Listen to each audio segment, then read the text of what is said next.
looks like we got a new friend!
Oh, hi everyone, and welcome to this week's episode of the Guildmates of Ravnica. Today we will be playing another game in the Simic Combine, but I believe, Carl, this is the last week, right? Last mad scientist moments. I love it. Before we go around and say hello to all these wonderful faces around our table today, please check out the links here in the chat. The chat bot is going to start spamming you all with links. Please take the time to check them out. What you have there is all of our social links, all of the ways you can support us, all of our sponsor information, and all of the deals you can get using our special codes by clicking on the panels below the screen. Let's go round and say hello to the wonderful cast and crew. We'll go clockwise around. We'll start with you, Kyle. In fact, Kyle, why don't you take the introductions? Oh, hi. How are you doing?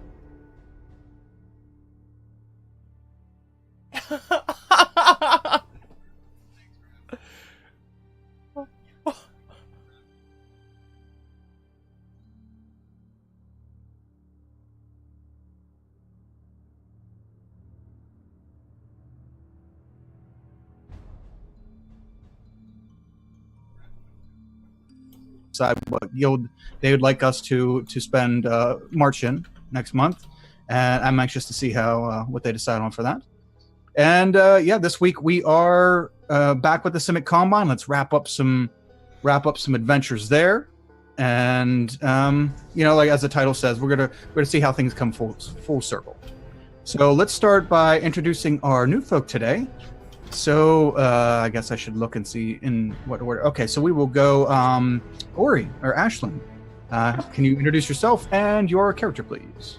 Hi, I am Ori. I will be playing a forest gnome druid who rides a gargoyle named Ashlyn, but she goes by Sprite, so she's a little bit crazy. We'll see how crazy she gets. I hope not too bad. Welcome to the academy. I'm already hyped. Excellent. I'm already hyped. I am concerned for my own character, and I made this one myself, so we'll see.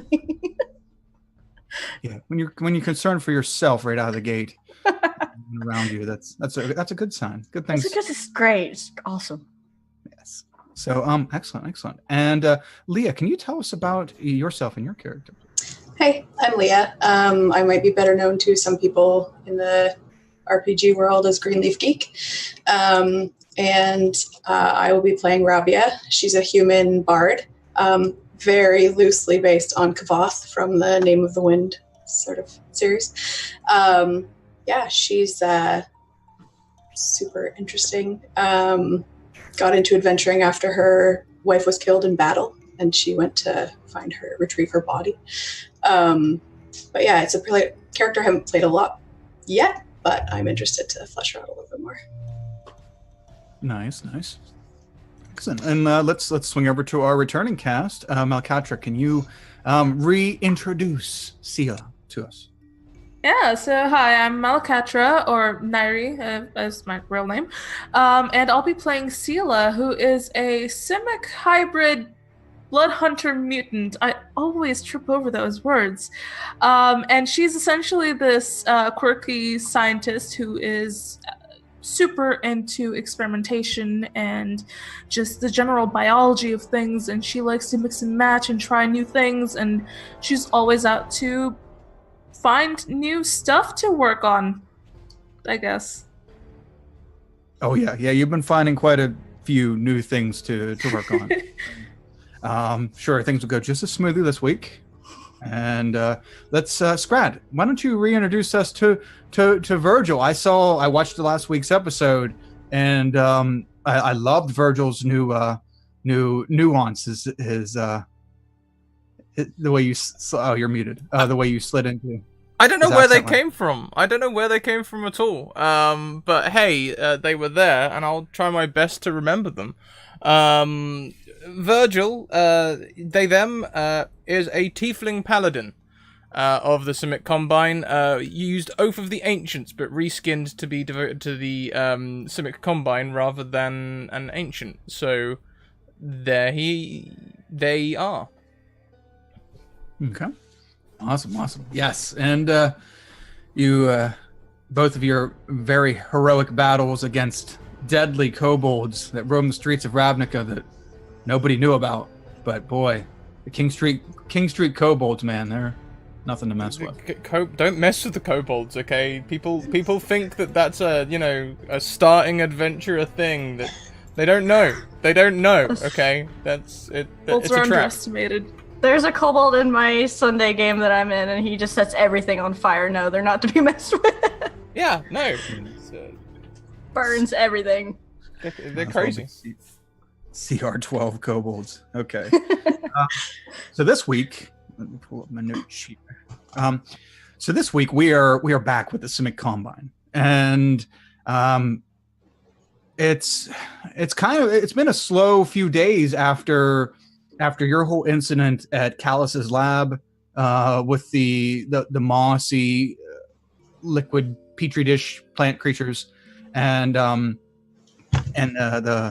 people you guys helped get arrested.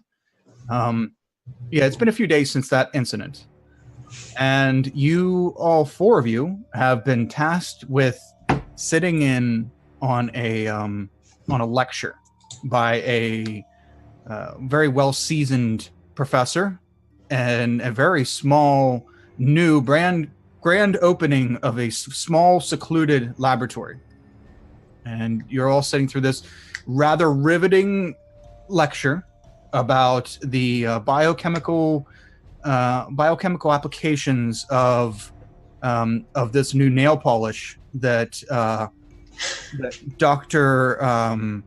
Midgenbro Perukatory is developing, and the benefits to Ravnicans in general of this find. And yes, Sela and Virgil, you find yourselves back in the presence of grandee old Dr. Midgenbro Perukatory, and you're kind of sensing that this was a bit of a sham. You were, it was kind of like, look, go to this new lab opening. They need to have a good crowd. When four of you are sitting in this little lecture area and you look around, there's nobody else. It's just the four of you. Nobody else showed up to the grand opening.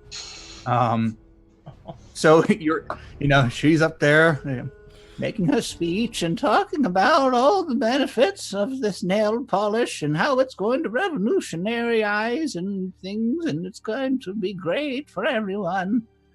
And so you get through this very long-winded speech on this, and then afterwards she looks around and says, okay, everyone, I'm glad all of you decided to show up.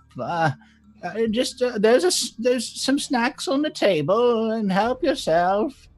Thank you for such a good showing. I'm glad there's so many people in Ravnica interested in my work.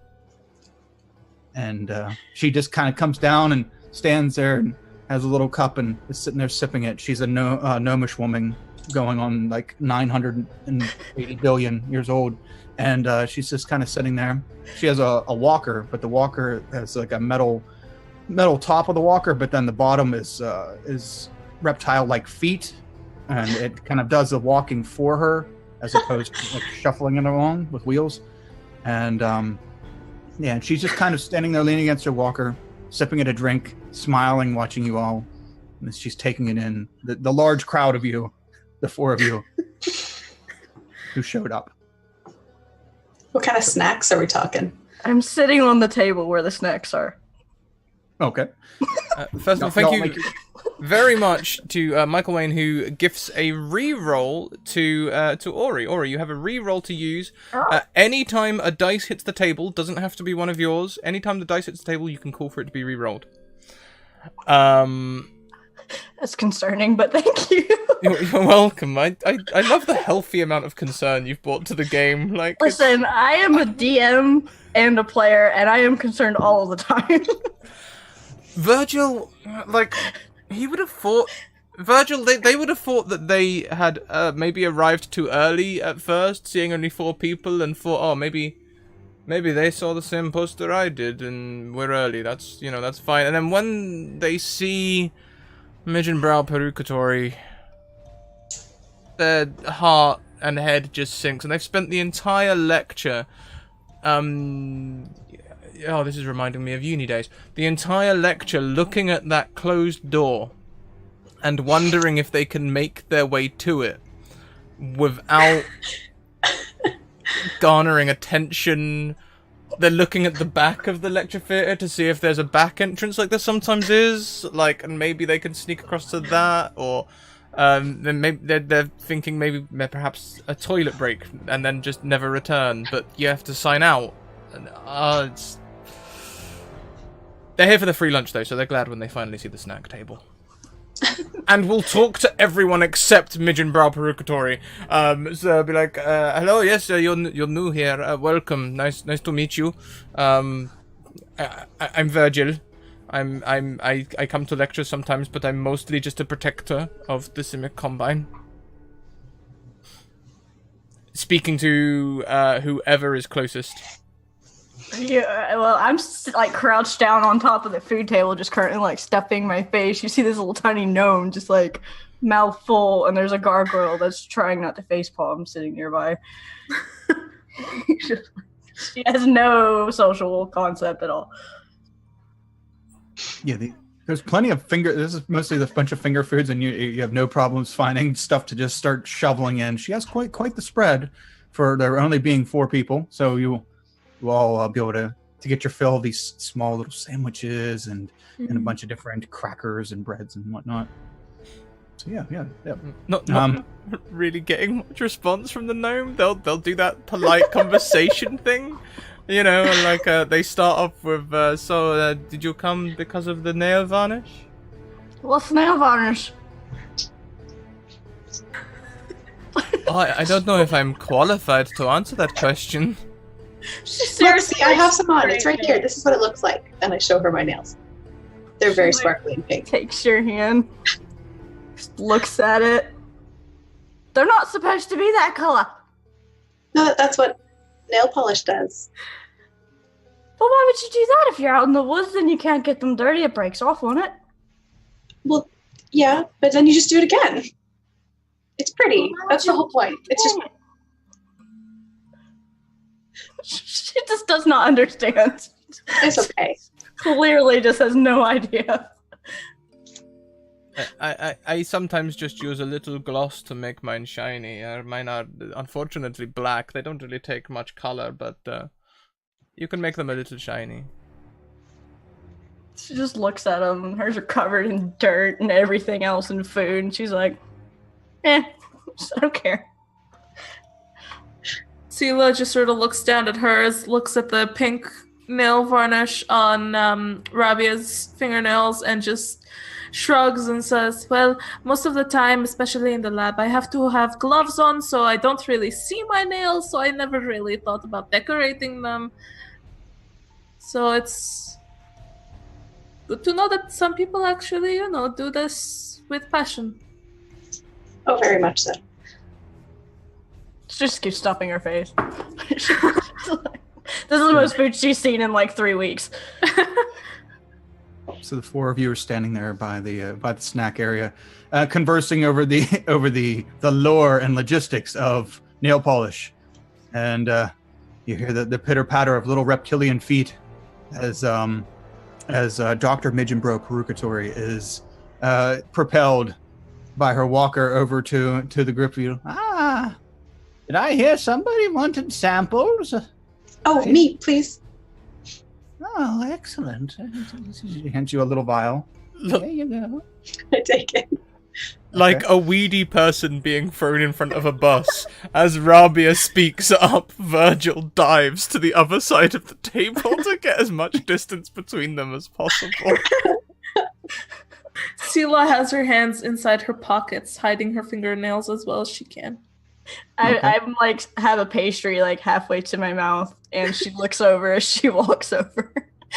And she's like, samples? Ooh. She's like, I'll take some samples. And she holds her hands out, and they're like covered in just grossness. And she's like, give me. Sure, just there you go. Just one for you too. Hold your hand still. I gotta get it in there. She just does it on purpose. Get it. She gives each of you a very small vial. Now I would wait before bedtime before you apply that. You want it to really settle overnight to get the full effect. What is the effect we're expecting again? Oh, it's something along the lines of a long life lived without bad events happening. Yes. Can I insight that? Sure. Yeah. I'm just gonna look at her and be like, I'm a gnome. I have a long life. Wow. 23. Yeah. So she's being very, very vague. She definitely seems like she means well, but yeah, she's being super vague. Do I see anything strange about it? It's a thick, like when you turn it, it's like a molasses like liquid. It'll slide a little bit, but it's not runny or anything. It's very thick liquid. Any side effects I should be aware of? I mean, if it has some kind of an effect, chances are there's a potential downside too. Yes, I found the only real downside for me is that sometimes it doesn't match with my gown. The color is sometimes it's like it's almost like a maroon. Maybe it doesn't match, I don't know, teal clothing. Right. Mm-hmm. Great. I mean, have you ever experimented with matching different colors? There's nothing wrong with trying something new. That's true, but one thing at a time. Occasionally things get out of hand when you do too much. Just one thing at a time. That's true. My brows from 2 months ago would say the same. See? Maybe I'll develop something for that next. Oh, it was a burn, but it's fine. Oh, I'm fine now. that's very good that you're fine. Would you like some nail polish? Sure. Where's your mover friend? Do they want some nail polish? They seem very... I have no idea where they are. Uh, Even though Sela knows exactly where they are. Yeah, she's looking for Virgil, kind of like. where did they go? Yeah, I'll take this For them if you want. Sure. Okay, there you go. And just hand you a small vial as well. Okay, so she smiles and she looks very, very happy, very in her element to have all of you here.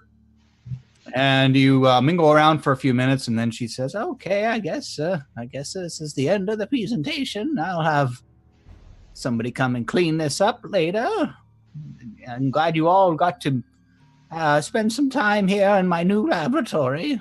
I don't know why it's so far away from everything. Very inconvenient. But, I know yes. why.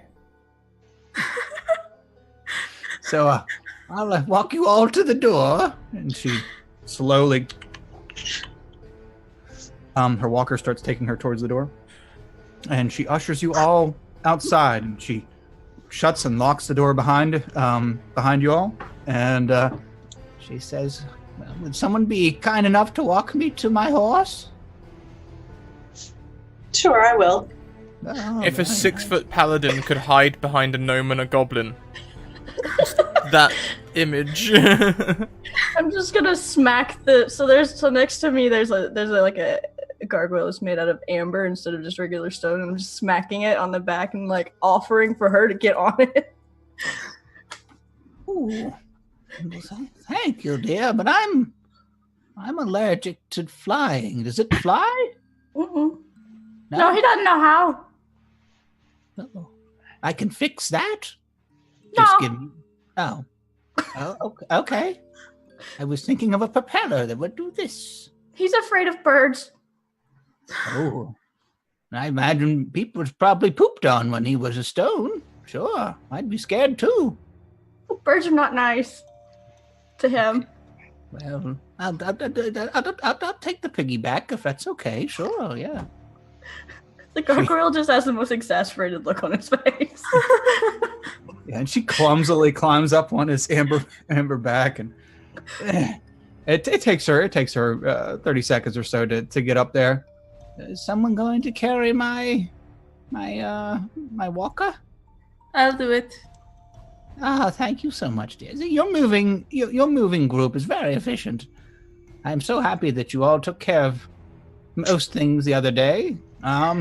Yes, that was a job very cleanly done, and if I may say so myself, it was fine. It was not troublesome for anyone whatsoever. Good. I'm glad, and I hope they paid you accordingly. Which they didn't. They gave you normal salary. Wages for that. So as you make your way around the side of this small laboratory in this large open field, probably a half mile from any other building, and in Ravnica, a half mile of space is without structures of some kind is pretty rare. So you start walking around the side of the building, and out there, standing beside this horse, is a gentleman, and a very tall, lean gentleman in gold armor, like straight up. It actually looks like there's a lot of his armor is made of gold coins, like scale mail almost, but the scales are like coins, and it's very shiny armor. He has probably like 30 different bracelets on each arm, and as he turns to you, you can see that he mistakenly so at first glance would think it was a tiefling, though. Virgil, can you roll me a nature check, please? Indeed, I can. Sela, what was your class? Sela and Rabia, what were your classes? I'm a bard. Bard, okay. Mutant blood hunter. That's right, blood hunter. Okay. Sorry, So yeah, we'll just have check. Did you say nature, please. nature? Yes. I'm feeling very natural. Ooh, you are natural. Ah. You are a natural. So Actually, Virgil, as unnatural 20, just to fly in the face of being a natural roll. yeah, the dirty 20. So being from fiendish descent yourself, you recognize that this creature is not a tiefling, but an actual of devil descent, and it is a very elongated face, some little tiny horns, and a great big grinning smile, and it's caressing the back of Midgenborough Perukatory's horse. And he looks at all of you, and he says, "Well, I see she's kept good company. It's a shame that He looks at you, Virgil. It's a shame that you had to put your nose where it didn't belong. You really could have left the situation with Callus alone. You didn't think it was going to end with the errand boy stealing the project, do you? Caressing the horse, looking at it, and then looking slowly back at you. Well, yes, I did think that it would end with the errand boy stealing the thing. That's how things end. You know, you find a plot, you solve the plot, and... hello, by the way, how are you? My name's Virgil. We are from similar plane. Yes. I had to do my homework on you. I was unaware that the Simic had a single person of our descent amongst them. So kudos to you for being very, very unique. Yes, Yeah. they haven't yet found a helmet that fits me because of the tap's horns. But otherwise, they treat me quite well. Are you looking to enlist? We could maybe sort something out for you. Sorting something out would be nice. Enlisting's not on the menu, though. You see, you cost me a lot of time and, frankly, a lot of progression towards the scheme that you rooted out. That you really have no idea. But, no matter. I aim to return the favor as your lot, the Combine, has gifted me with many, many treasures. And I aim to share my experiments with you first, being as helpful as you are, and then the rest of Ravnica in turn. So, please allow me to share. He bows, he does a big deep bow, and you hear the clinging of just tons of jewelry. He's got about 50 necklaces on that got away at least 30 or 40 pounds. He's covered in bracelets and golden armor, very, very garish and very accentuated in his movements and attitude. And he does a deep bow with a lot of jingles, and as he comes up, he locks eyes with you, Virgil, and you can you roll me a dexterity saving throw, Virgil, please? A dexterity saving throw, but why? We were getting along so well. But you feel Oh. I don't see it coming.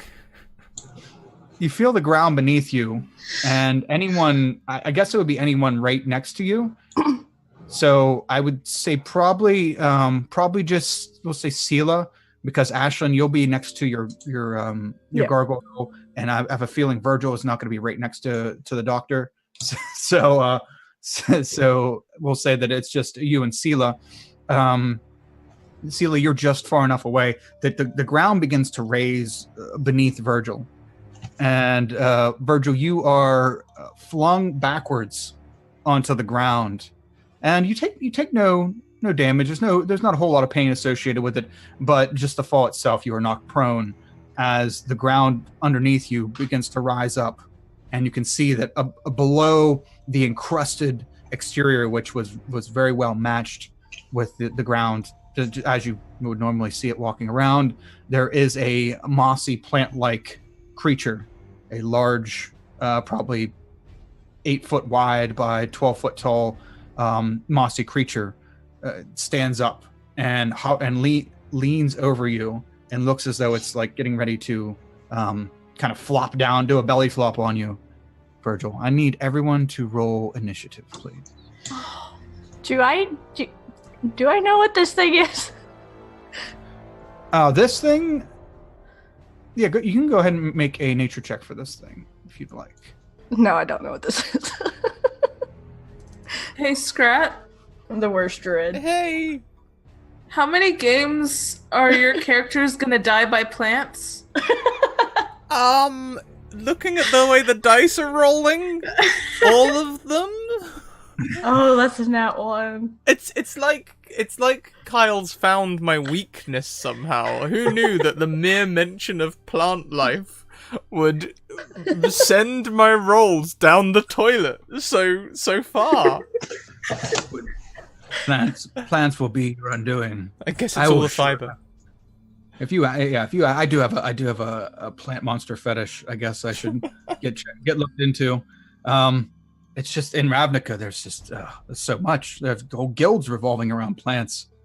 Well, there's there's a plant monster in the Curse of Strahd in the Death House, and my DM had me Photoshop my character's body parts into it after it ate me. See, they're everywhere. They're just too. I know the pain of dying by plant. Okay, so what do we have here? So we have. Oh. Okay, so Ashlyn and oh, what's that fellow? What's that fellow's modifier? Tell me, please. Does the tiniest member go first? 2. Yes, and the professor is ready to go. How did you know? I got this one. Stand back, everyone. I will mess this thing's day up. Level 20 Archdruid. Okay, so, and we have Rabia. Okay, and then we have 9. Okay, and then we have. Oh, wow. Wait, where is. Okay. And then we have the Simic Guard turning up, and then the villagers rioting for a few weeks, and then I think it's Virgil's turn. The gods return. Yeah. Yeah. The old gods come again. Seal. I think new guild, new character again next week. I'll get one that rolls well. Get one who's play a ranger whose favorite enemy is plant life. Yes, I should do that. An Oath of Vengeance paladin too, who's just out to get plants. A fire mage. Okay, I think I got this. Yes, I'll have to make sure to include no plants. If that is. Okay, so, here we are. So this looming plant creature is over top of you, Virgil. But Ashlyn, you as you have Granny on the back of your gargoyle, you are quick to react as you look over and see this going down and see the smirk on the devil's face, as assuredly this plant monster aims, and every plant monster in the city, to aim Virgil's life. Okay. What would you like to do? I am going to. He's wearing. So the plant monster's the bigger threat at the moment, right? Yes. Well, I don't know. It depends on how you look at it, but yeah, he's the one who's getting ready to belly flop onto Virgil. Okay, we're outside, so I can do this. Ashlyn is gonna cast Call Lightning. Ooh, nice. I think that hits both of them, doesn't it? Well, the the devil is about 15 feet away from all of you, standing beside the horse. It's a 60. I'm gonna fry the horse. Ooh. That's my favorite horse. It has a handicap sticker. I did not think about this. She's crazy. Okay. How dare you? Okay, so Can I yell at the horse first? Sure, if you like, yeah. I'm gonna try to scare the horse off first, and then she's gonna use it and try to hit him and the monster thing. Okay. The plant monster. It's all enemies within how far? Oh, each creature within 5 feet of the point must make a dexterity saving throw. So she's just gonna have it aim at the plant creature. Okay. Never mind, the horse is safe. We're good. It doesn't. Yeah, the plant creature doesn't look very dexterous. It's this -1. Oh! Wow. Okay. It's still half damage, right? Yeah. As the lightning strikes down, this spell you might not have used a whole lot, but your aim's pretty close, and it strikes down. Just the lightning bolt runs the length of the plant creature, but just on the edge of it, it kind of tears a slit into the side of it as it strikes through it and runs into the ground, dealing 11 damage. I'm not gonna wild shape right now because that's the only bonus action I've got. So she's gonna not do anything else. Okay. Okay, awesome. And you're staying where you're at, so you're just kind of chilling with Granny and the gargoyle? I'm gonna Something. have him move away a little bit. That way she's not in line of fire of anything. Okay. Okay. So as far away as he can move, which is like 30 feet. Sprite just kind of looks at you like, ugh. Walks off. Where are we going? Wait, what? Who is that nice man in the armor? He's not a nice man. What's he doing? Where's my horse? He looks And like poof. a nice man. Trying to steal your horse. Kill him. Gerald, what are you doing with me? Okay. Gerald's next up, just like, stop talking. Rabia, you are up next. So Robbie is going to pull a pin off her stash and just prick her finger a little bit, draw a little bit of blood, and use it to cast Bane on the two of them. Ooh, okay. Oh, but your fingers are so pretty without nail varnish and everything. All good. It'll heal. So they need to make a charisma save. Christmas save for both? Okay. Oh, I'm sure it's great. Well, the one has. Zoom! Darn it, zoom! There we go. Oh, okay. So this one is for the devil. Devilishly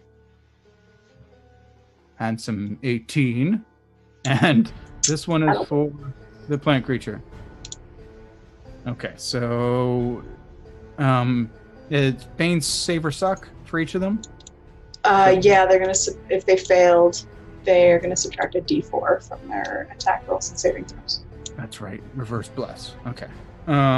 So the plant creature subtracts. I'll put down that he's baned. Awesome. Okay.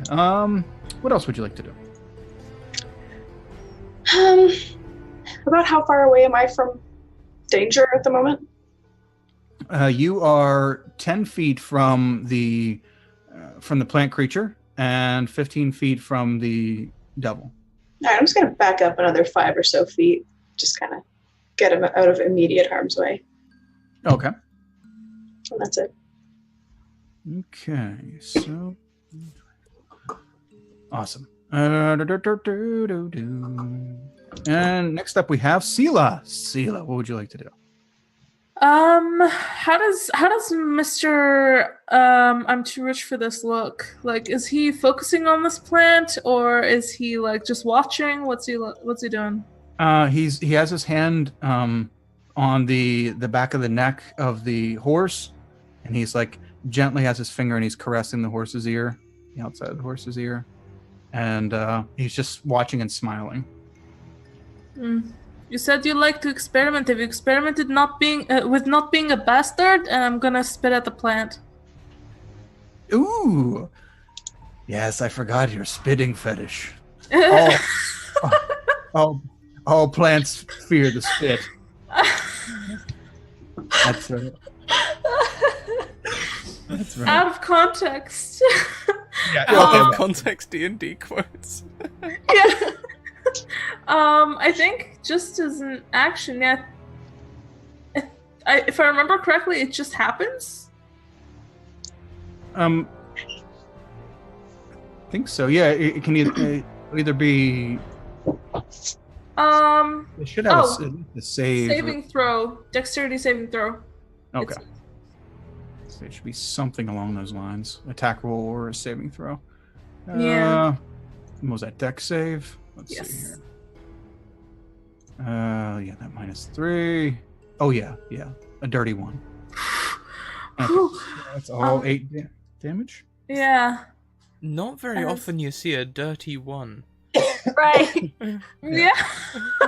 That's true. And as no, that's reaction. Never mind. I think that's all I'm gonna do for now. Okay. And you want to still stand? I mean, we'll say 10 feet away as well. You're 10 feet away from this, from Virgil and this plant creature. Do you want to move at all?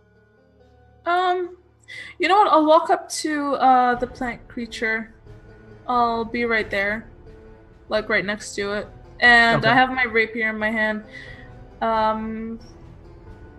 If I'm not mistaken, my right, like my crimson right, is a bonus action to do.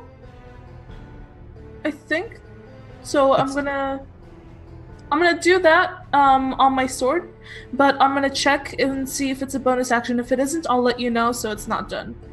Okay. But yeah, so that's what I'd do if it is a bonus action. Okay. Yeah, I've literally never read over the Blood Hunters, so I don't. Yeah. Blood Hunter confuses me, so I have no idea. Your guess is as good as mine. It's a lot of fun, but it's a lot of work. Yeah. Okay, let's see here. So you move up, and okay, this is the devil's turn. The devil smiles, sticks its finger in the horse's ear, and pulls it back out. Oh no! And begins to walk slowly towards the lot of you. And it is going to do something devilish. Dare I say devilish? Let's see here. Yeah, Where's its stuff? I already know what I'm doing to him next turn. Okay. All right. I have no idea what I'm gonna do. He's wearing heavy armor, right? Let's see what he's wearing. It's essentially the same as chainmail, so not Okay. medium armor. Okay. That's fine. But I mean, he is wearing armor, just not That's not fine. It works. Okay, so he is going to look at you, Sela, and say, "Oh no, that's not very nice. You should wipe that off your chin." And he is going to cast Polymorph on you. Oh! And, Was there a save against that, or does it just happen? no, there's going to be a save. There's always a save, dear. Let me take a look here. How wonderful. I don't know what it is there, Sonny, but we'll find it. Okay. Spell transforms a creature with at least one hit point that you can see within range into a new form. Okay, make a wisdom saving throw. Let me check and see what his DC. DC 15. Okay. Yeah. Oh, you made it. Well, dag nabbit. Okay, so yeah, you feel your body start to contort and change, and you just your pure will to not change into something ridiculous, because that's where he was definitely going with that. You managed to keep your form. Your body was an instrument of change anyway, so why not just not go with it this time? And he goes, darn it. You are a strong one. Well, keep that spit in your mouth and you might remain strong. Join me in reinvigorating this part of the city. I don't like you. Fine. Next turn, I'll get you a bib.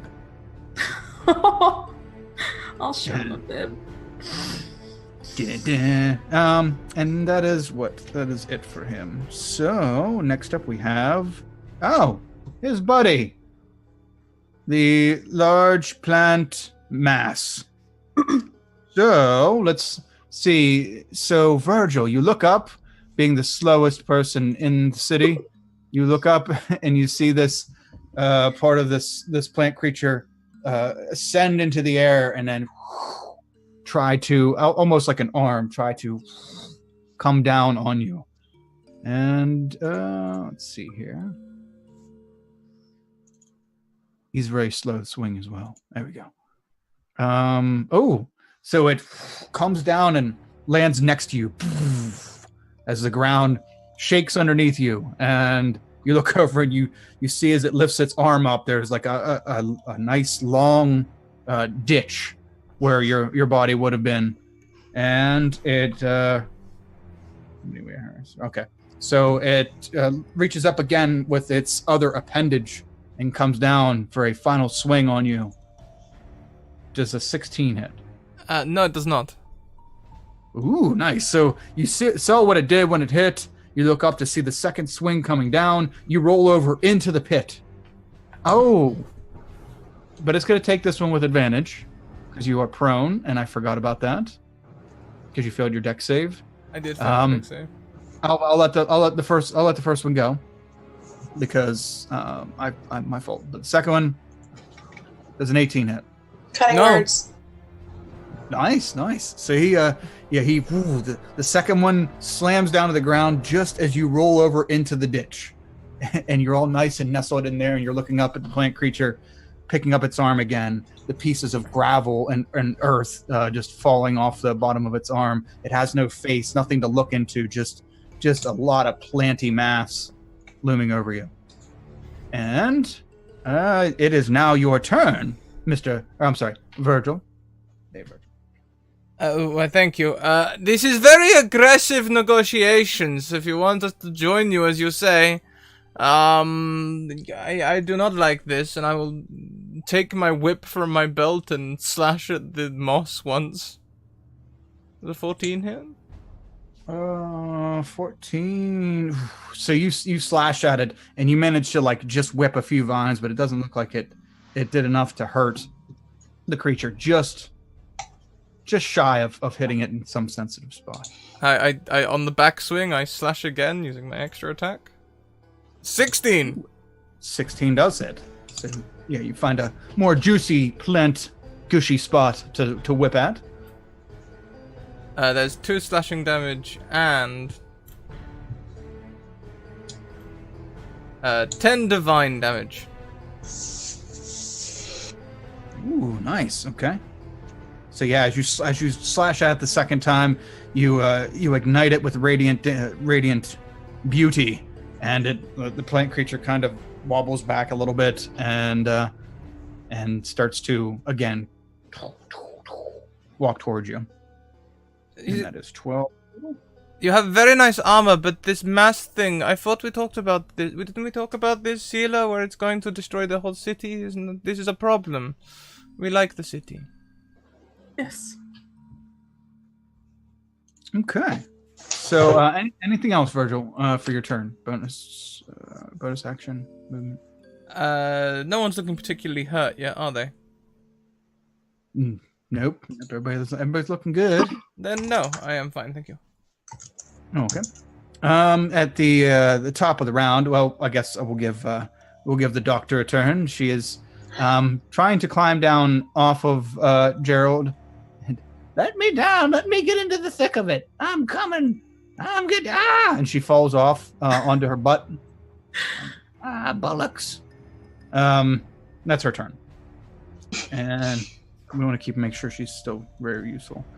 And top of the order, Virgil, as you see that the plant creature, you did ignite it with radiant damage and radiant glory, and it did look like it hurt it. You can see that the creature looks as though it's very slowly growing. Very slowly. To a trained eye, a trained plant person's eye like yourself, you can tell that it's very slowly growing. And it doesn't look like it's getting any healthier, just mass-wise. It's growing. Okay, top of the order, and Ashlyn, what would you like? Okay. How far? Hold on, let me check the range on this, because if the range is not close, then I'm not going to do it. Is he within 60 feet of me? Oh my, yes. Yeah, they both are. Okay, I'm not going to be very nice. All right. So she sees him come over and try to do some sort of magic foolery to Sela, and she's just going to hold up a little piece of iron. She's going to just light a flame in her finger. She's just going to push them together, and she's casting heat metal on his armor. Ooh, yes. At level 2. He's got quite a bit of it. Okay, what is the save for that? 15. It doesn't matter if he's wearing it. Oh, that's right. Hold on. Are you sure? Because you can't drop your armor. It takes an action to doff the armor.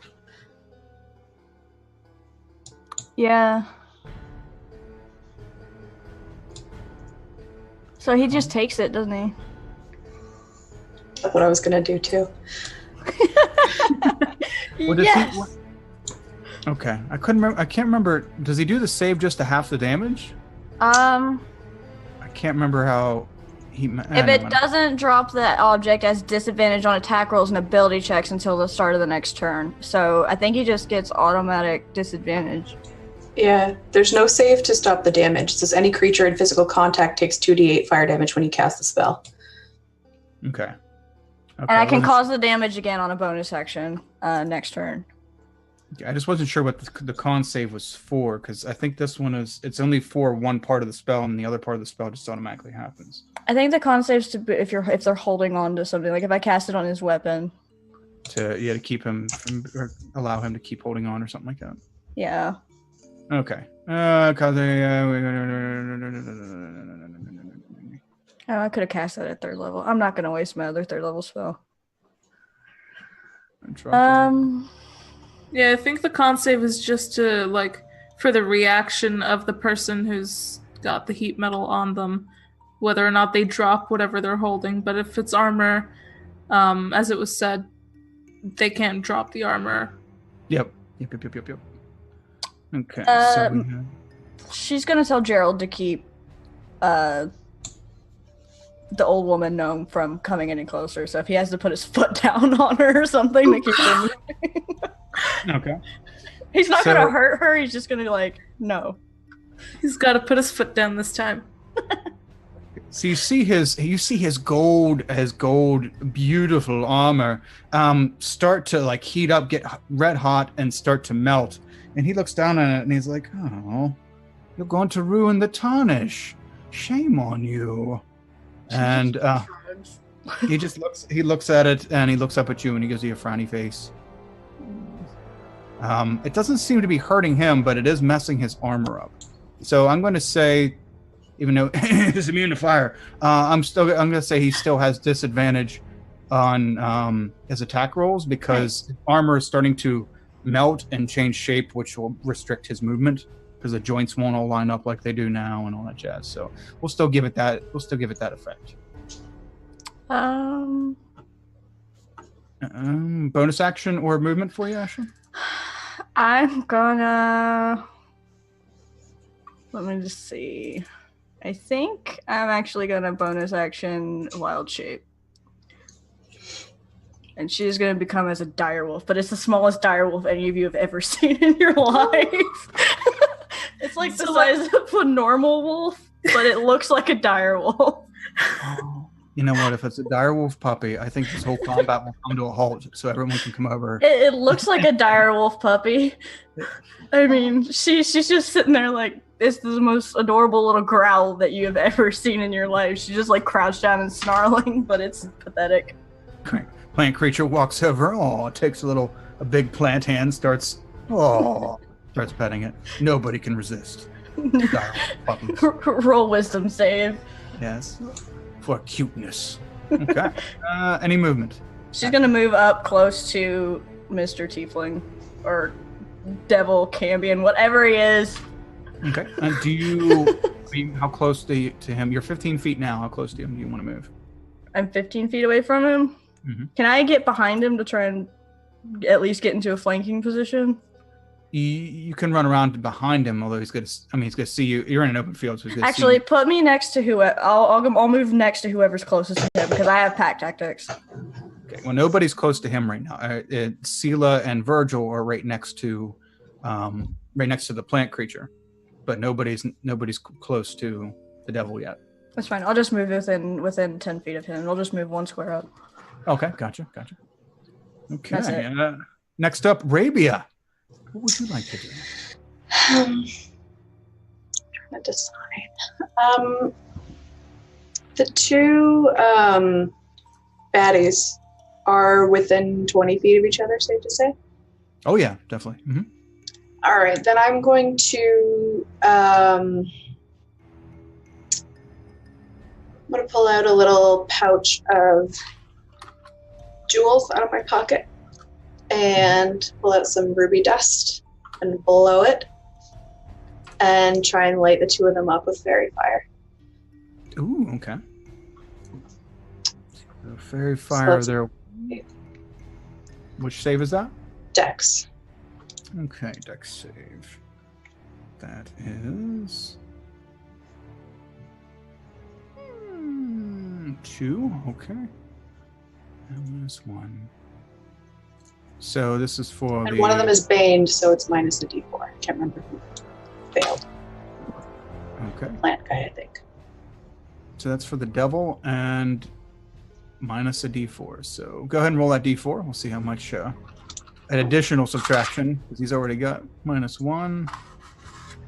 Okay, so he has another dirty 1. Cool. Also, so He's the lit up all pink.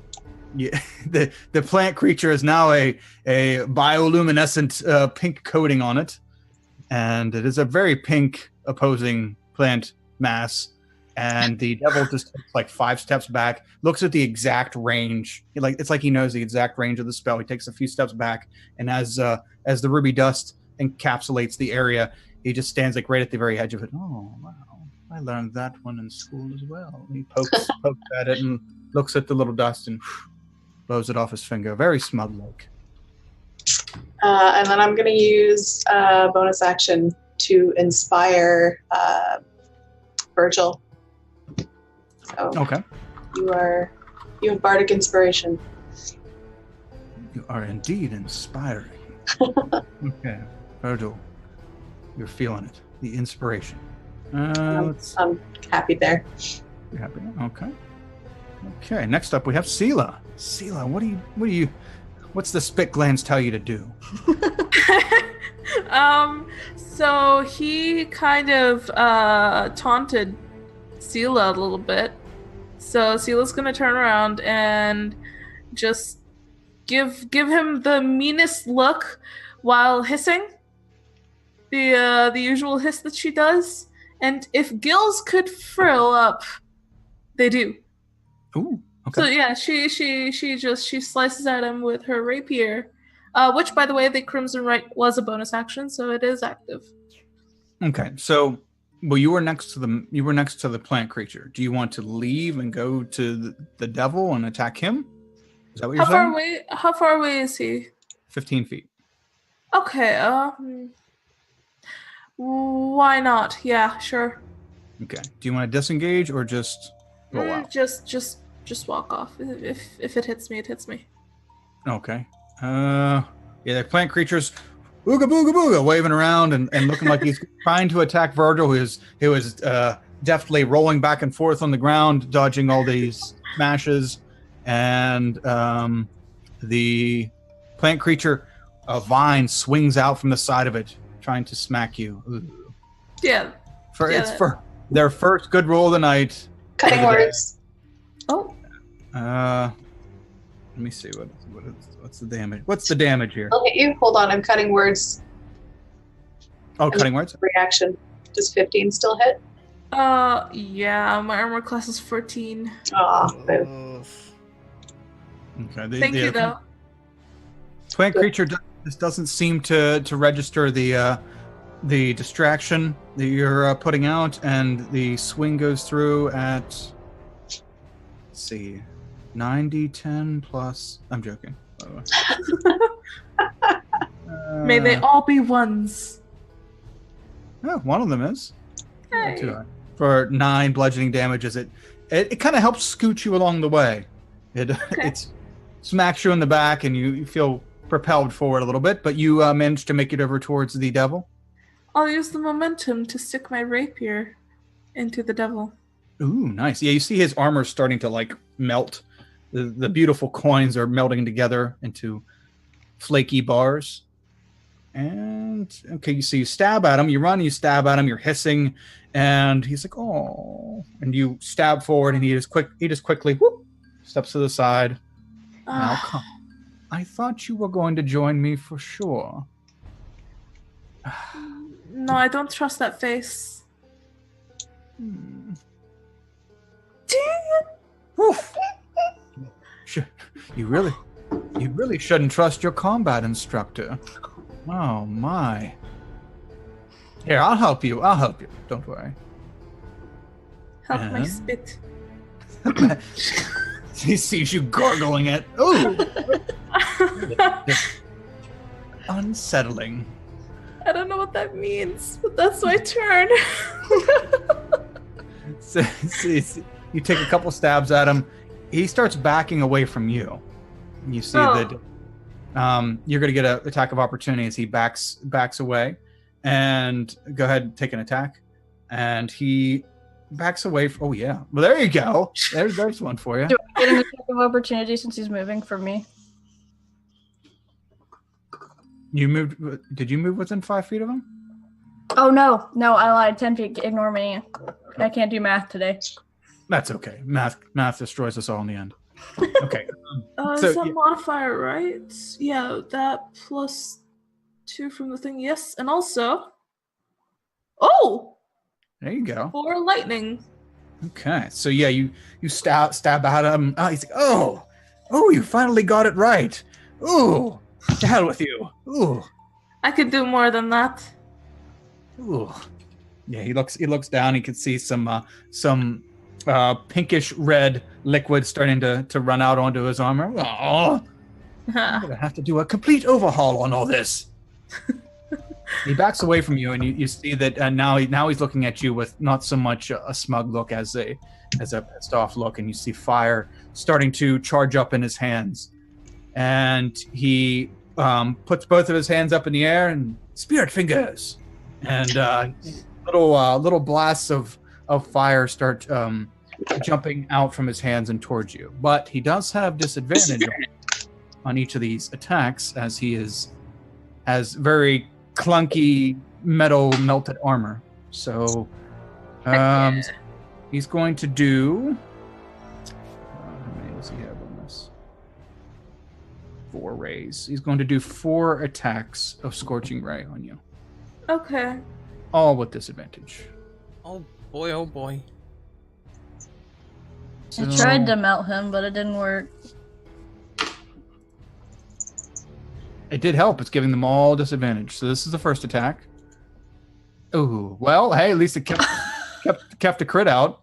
Does a 19 hit? Oh, I'm guessing 19 hits. Okay, so there's the first bolt comes down and smacks into your chest, Sela.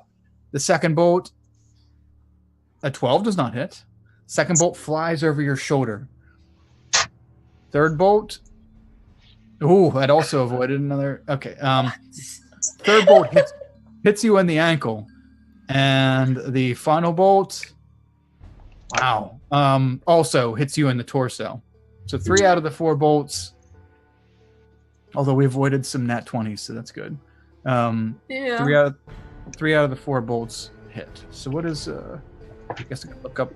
Since these books don't actually tell you the damage, you gotta look up. Scorching Ray. May they all be ones. 2d. Okay. 2d what now? 2d6 per one. So no modifier though. No modifier. That's good. So each of the rolls hit you. Boom, boom, boom. Total of 12 fire damage. Okay. Decent. This'll teach you to make me bleed my own blood. That's not very kind of you. After I offered a position within my organization for you. Hey, Shame on you. a janitor is a shitty position, but it's a position as well. So, like, this is also a shitty position. I don't want it. Well, you'll be cleaning poo for the rest of your days. Short as they might be. I would prefer it to seeing your face. Ouch. And that, yeah, she can keep going. He may be immune to fire, but that was some hefty burn. So, let's see. The plant creature is going to continue his smash. Virgil, did you stand up? I can't remember if you said you stood up or not. When you... Yeah, I would have done. I didn't move, so half of my movement would have gone to standing. Okay. I reckon. You roll out of the hole. You stand up. You do your whip attacks, and then this creature just still seems, in very no expression at all. Just smash, smash, Hulk smash, smash, and it's going to try to attack you twice again, making zero noise, just doing his duty. Oh yeah. And yeah, so 9 definitely doesn't hit. No. Move. You are easily, even with all your armor on, you are easily dodging out of the way of this thing. 18 as well. I'm fine. 16, 18. It's all fine.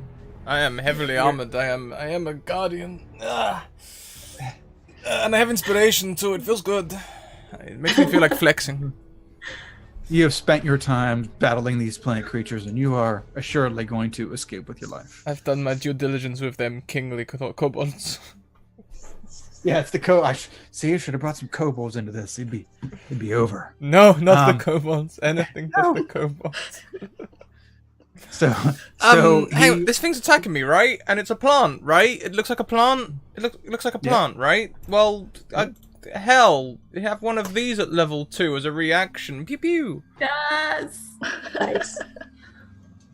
Oh yeah, it's horrible deck save at that. Let's see. This -1, 17, and 16. Still passes. Is that still half damage? Yeah, I think so. You know, when they turn spells into an attack icon instead of a description icon, they should really still proc the description as well. There's a way to set it to show the description as well as the attack if you want. Yeah. Just go in your character sheet. There's a toggle in it. Yeah, you can toggle it between attack or It can show both. Ah, there we go. Yeah. Yeah, let's do a little bit of that. Well, I mean, I'll just read it out now, but that's changed for the future. Thank you for that. Let's see. So, point your finger, dexterity saving throw, half as much on a successful save. There you go. Okay, so there we go. Okay, so yeah, it's trying to slam down at you, and you're doing some quick moves, and yeah, you hellish rebuke it, and it starts to catch on fire. Let me see, does it? I just want to make sure it's not. Okay, really? Okay, it must be a wet kind of plant creature. I was hoping for maybe some what am I looking for? Not immune. Weakness. Vulnerable. There you go. Vulnerable to Virgil fire. was hoping so too.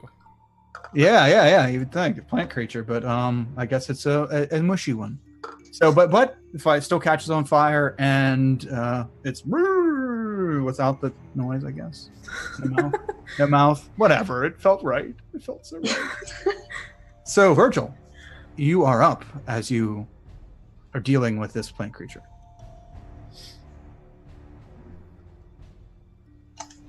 For Scrat, do devils count as fiends? Yes. Virgil would know this as well, being one. Hmm.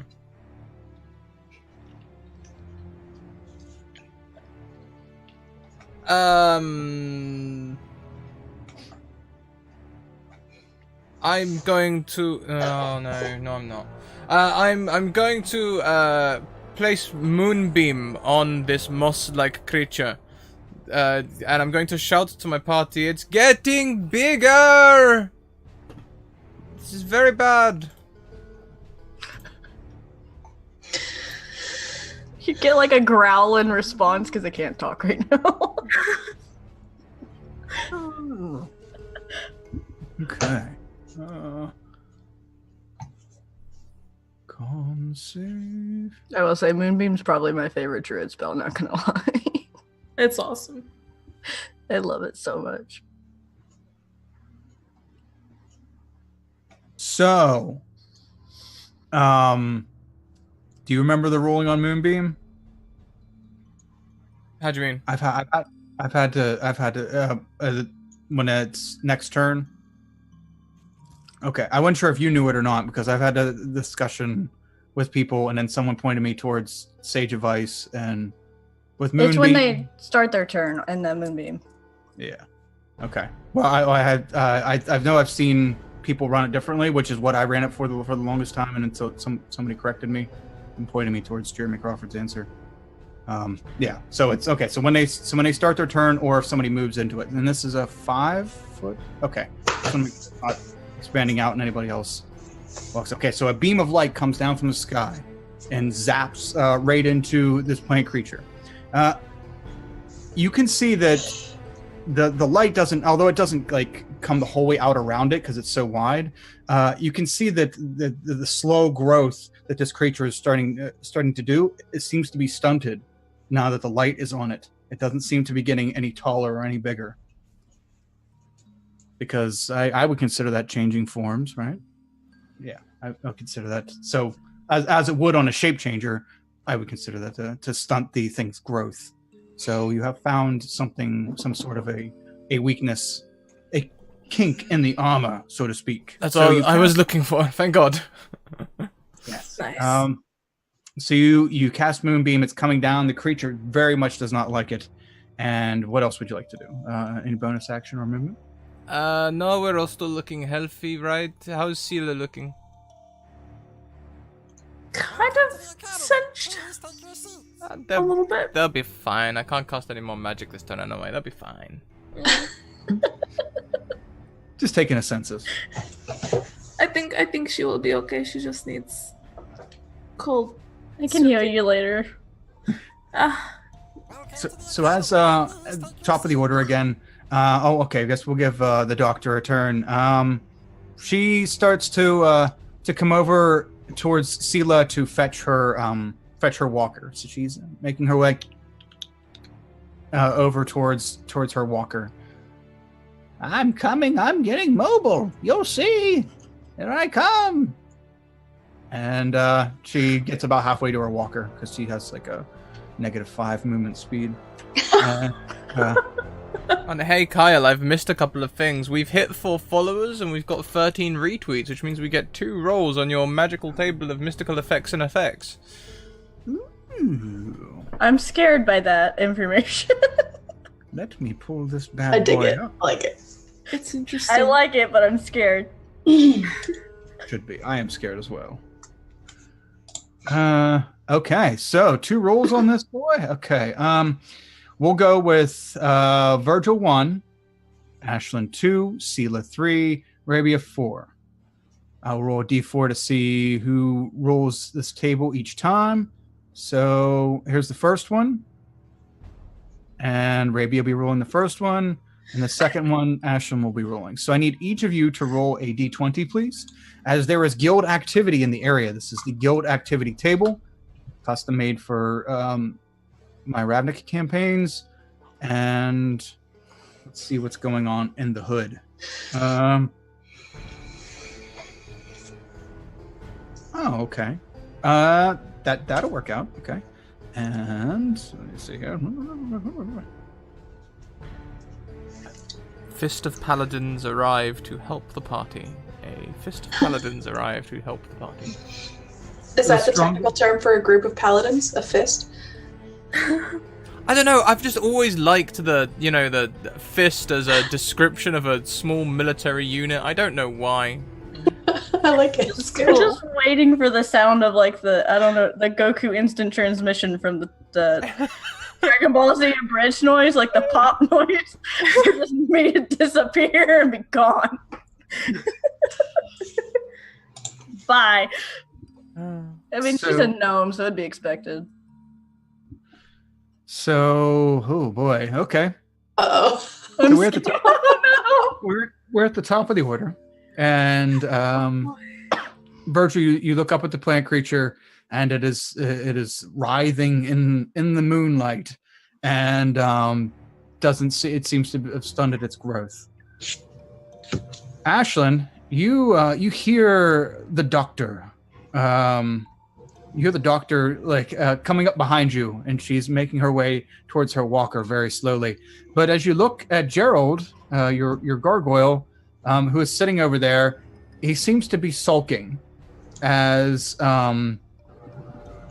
he is being pet by a Celestian centaur. A Celestia is another guild who is they're basically the hippie guild. They're all about the unity of people in Ravnica, and we should all just come together and get along and enjoy peace and happiness. and you should really join us. You should really, really join us. Everyone should really join us. But you see a centaur over there petting Gerald, and Gerald's like, and you see the centaur with a handful of food trying to feed your amber gargoyle. Who's a pretty gargoyle? And Gerald's like, okay, I'll just leave these with you. Okay, here. And he shoves this handful of herbs in Gerald's mouth, and Gerald just kind of opens his jaw and lets it all fall out. Can you make a nature check as you are, especially since you're a druid? Yeah. I'm concerned for my gargoyle's well-being right now.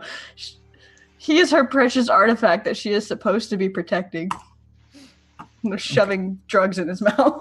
Yeah, well, although the negligence of allowing Gerald to be accosted by a Selesnian centaur might seem bad, by looking at the herbs that are falling out of Gerald's mouth, you can tell that they are very powerful healing herbs, as well as a food that many creatures find delicious. Okay. So it's safe to say that he was just trying to feed it something very, very nice and high quality. Okay. Very high quality gargoyle food that might not have been gargoyle food. He's so done right now.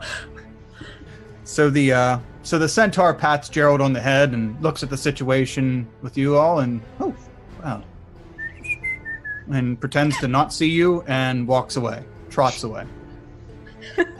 Didn't notice that whole thing going down when it came over to hang out. But it is your turn. So what would you like to do? I'm gonna move close to the devil, and I'm gonna bite him. Okay. And Looks like we he's got got to a new make a friend. strength save. Ooh, nice.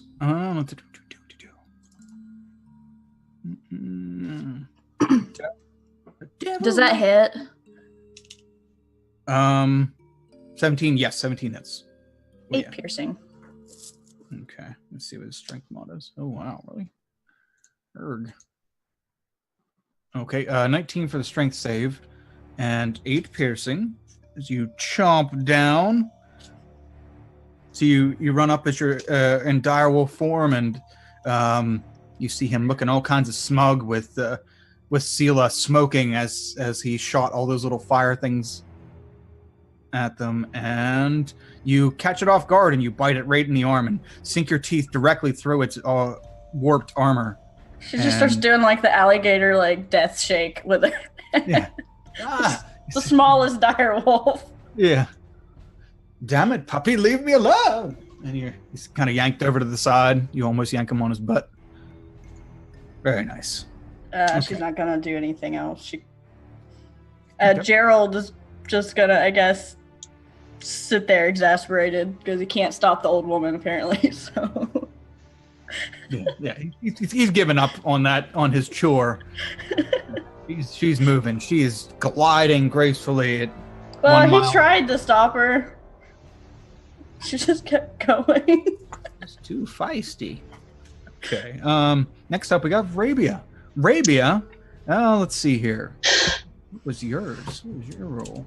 So yeah, your role, Ashlyn, was a player receives Celestian healing herbs. Okay.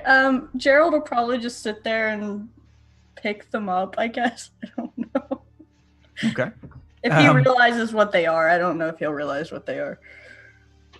So, Rabia, as you have been trying to deal with this situation at hand, you didn't notice that beside you, on the plant creature who is now on fire after being rebuked, you look out of the corner of your eye and you see something moving on the back of the plant creature, and you look up to see this small, furry, almost lemur-like creature jump out of the plant mass and onto your shoulder. And you get ready to defend yourself when you feel the creature run across the back of your shoulder and onto the other side and kind of like curl up in a ball. And the little lemur creature pulls out a dagger and like points it back at the plant creature. and seems to be very offended that that plant creature was presumably trying to expel him out of his natural, what he thought was his natural home. So this furry plant creature seems to have taken a liking to you, and is chilling on your shoulder. So you scratch him, and he does a little, and then shakes off your scratch because he has to puff his chest and look a little tough, as he is not happy with the plant creature and it being on fire and taking away his home. It's all right. We'll cuddle when this is over. So I'm going to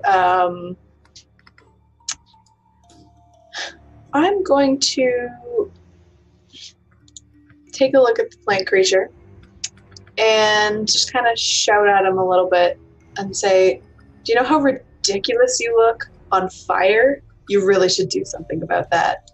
And he needs to make a wisdom save. Okay. Let's see here.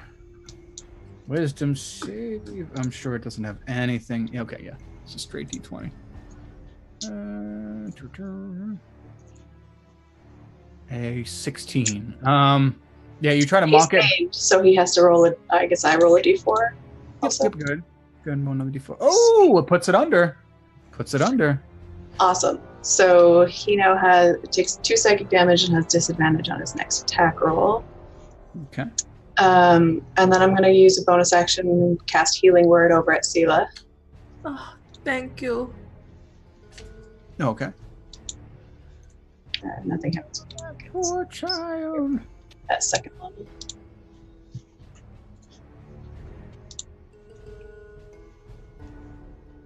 Oh man. Ooh. Very nice. Very nice. That is Okay. significantly better. Yes. Cool. As you heal, yeah, the plant creature doesn't have any physical change, but you can tell that it definitely it looks like it's getting ready to smash down again, and then it stops. So it's definitely considering its options and its self-esteem. I hope you're happy with it yourself now. You've made the plant self-conscious. Yeah. Have you ever seen a fern with sadness in its eyes? It's just awful. I've never seen a fern with eyes, but Yeah, well, sure. You need to get out more. Terrifying. Apparently. Hang out with Virgil. Hang out in the gully. Sela, you are up next. Okay. This dude made me mad, so I'm gonna move. He moved away from me, didn't he? Who did? Oh yes, the devil. Yes. The devil. He backed up to shoot his pew-pew-pews. Yeah. So yeah, I'm gonna walk towards him, and looking into his eyes, I'm just gonna be like, "Burning! Let me show you burning!" And I spit in his face. Dexterity saving throw, please. The highest among high insults. Okay, dex save. I hope this works. 2. Okay, so it'll be this. Yeah, I'll just do that. Oh, it's a fail. He takes 14 acid spit damage Ooh. to the face. Preferably. Perfect. Have your preference. Yeah, I see. Harvey Two-Face now. Yeah. This is why you don't bring pretty boys onto the battlefield. Oof. I was so beautiful before. What have you done? Yeah. There's no resistance to acid. So so you see part of his face start to melt off. He's kind of patting it and seeing the skin melt. No. Oh, you are just a son of a bitch. Oh, that's going to take forever to grow back. Oh, wow. I hate you even more right now. Oh. As I'm chewing on his arm. Oh. The puppy distracted me. You're lucky his cuteness distracted me. That never would have happened. Uh-huh. Okay, so yeah, you did a wonderful loogie in the face, and he is hurting. Awesome. Bonus action or movement? No, I think I'm good. Okay. Okay, next up we have him. Oh, okay. So he's no, puppy, no. Oh, he's got a lot going on right now. You know, and as sensitive of folk as he is,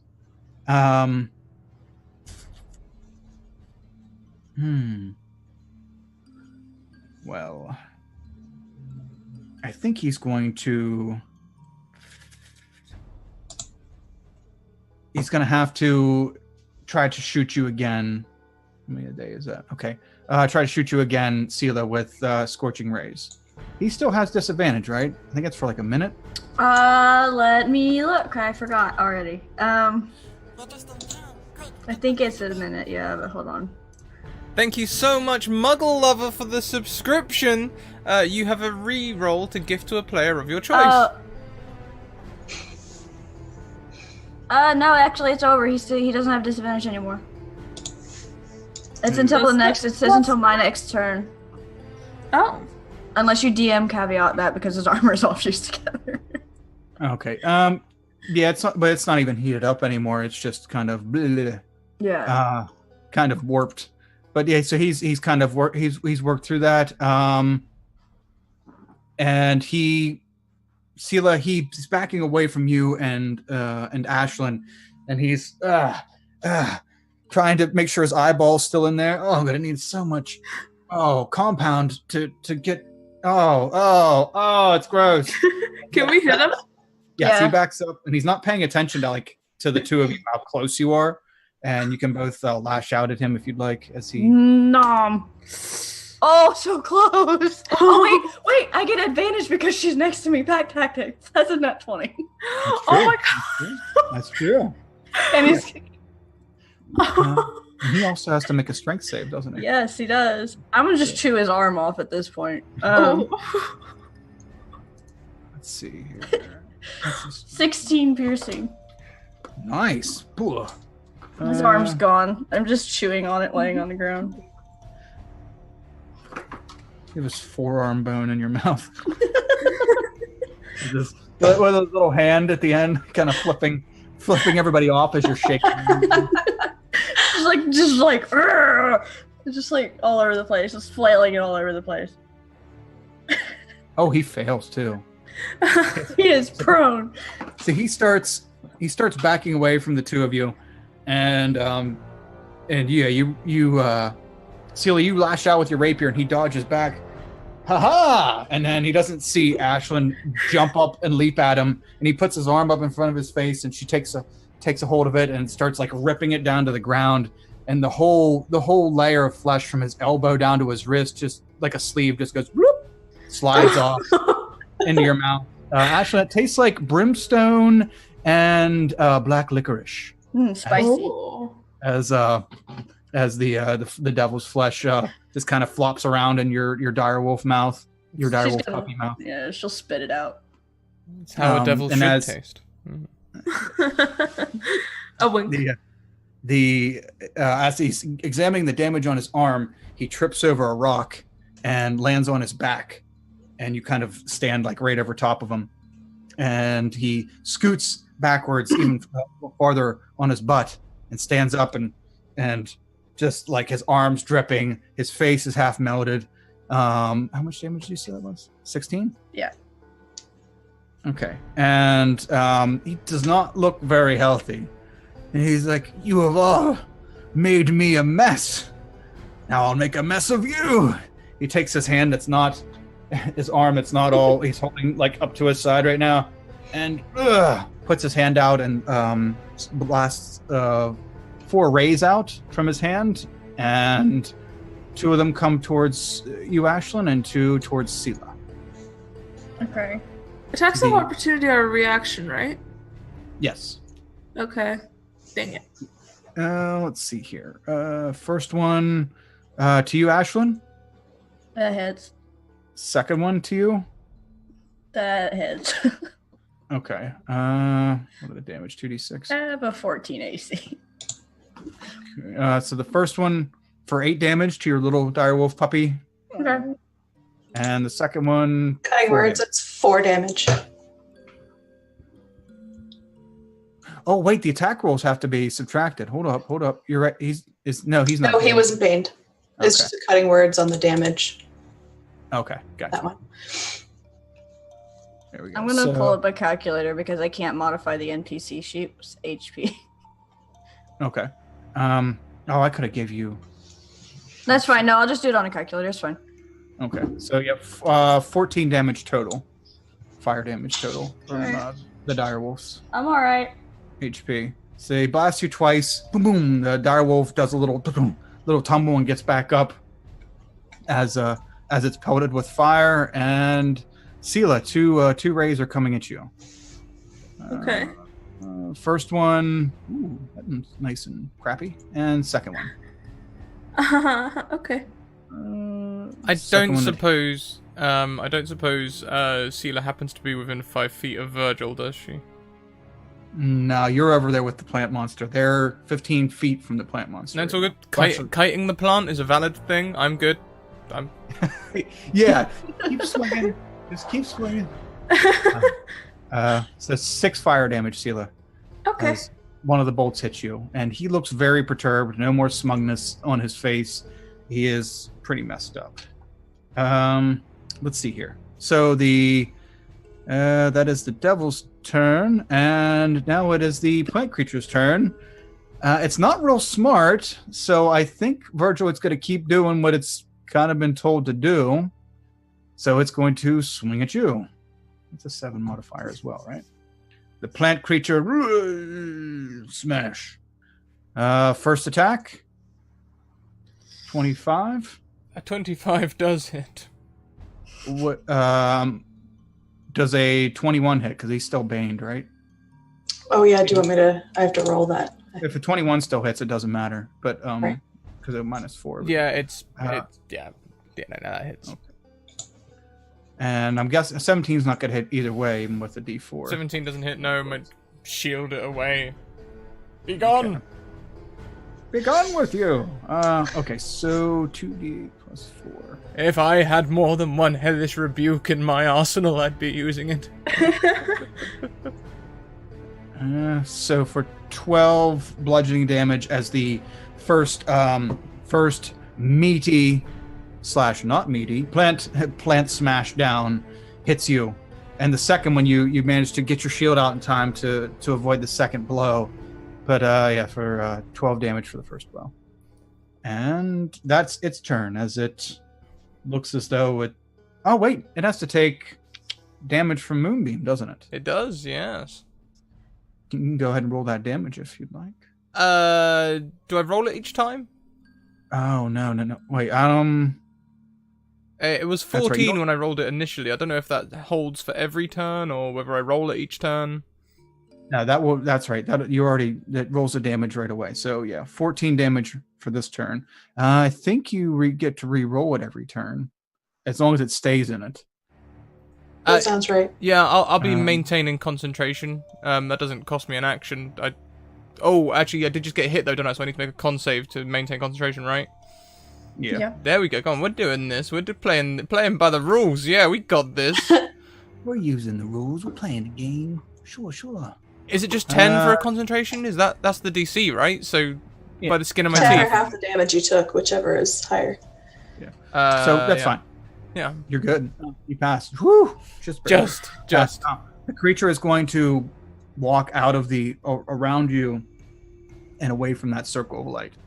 Can I have an opportunity attack as it moves? No, he's not. He's just going to move around you. He's not going to move away from you. He's just moving out of the circle and walking around you. He didn't go with that out of your reach, though. I mean, you can swipe at him. No, this is fine. This is fine. You move. This is fine. I've been doing some research on certain rules myself. I got things I can do. You get him. So he walks out of the moonlight and starts walking just out of the moonlight and over, and let's see here. That is its turn. There was something else. Oh, okay. So Virgil, you're up. As this thing is trying to evade your moonbeam and try to attack you, what would you like to do? Well, I mean, there's two ways we can do this. We can either do it looking like the first Dragon Age, when an enemy and a player try and move at the same time, and they sort of glitch around each other as Virgil comes to be back between the thing and the moonbeam. Or we could make it seem cool, I guess, as my first attack flies towards the thing with a nat 1 whip attack. Which Can I use my reroll on that? Yes, you can. Thank you so much. I was about to ask. How about 10? Oh, I'm rolling so well. You have inspiration. I do have Bardic Inspiration. Let's use that. Is it D6, 8? D8. D8. D8. Okay, come on, we can do this. 10. Come on. Yay! Okay. So with all the things intact and firing on all cylinders. Were you attacking the plant? Yes. That's an advantage too, then, because it's fairy fired. Yeah, so you didn't even need to spend your reroll, actually. And I didn't need to go- use Bardic Inspiration because I started off with a 22. Okay. Go ahead. Yeah, I was gonna say good. I'll reinstate the reroll for you. There you go. You get your reroll back. Yeah. So with him hitting on a 22, I would definitely. You don't have to use your reroll. So redact all the things that were added, so we can add them later on. Yep. Can I add Bardic Inspiration to my damage? What kind of bard are you? No. A lore bard, but I think you can only add it to the Because I know I think attack. Valor bards you can add it to like defense and stuff as well. Anyway, it's all good. I'm not that kind of bard. I'm not that kind of bard. Okay, got it.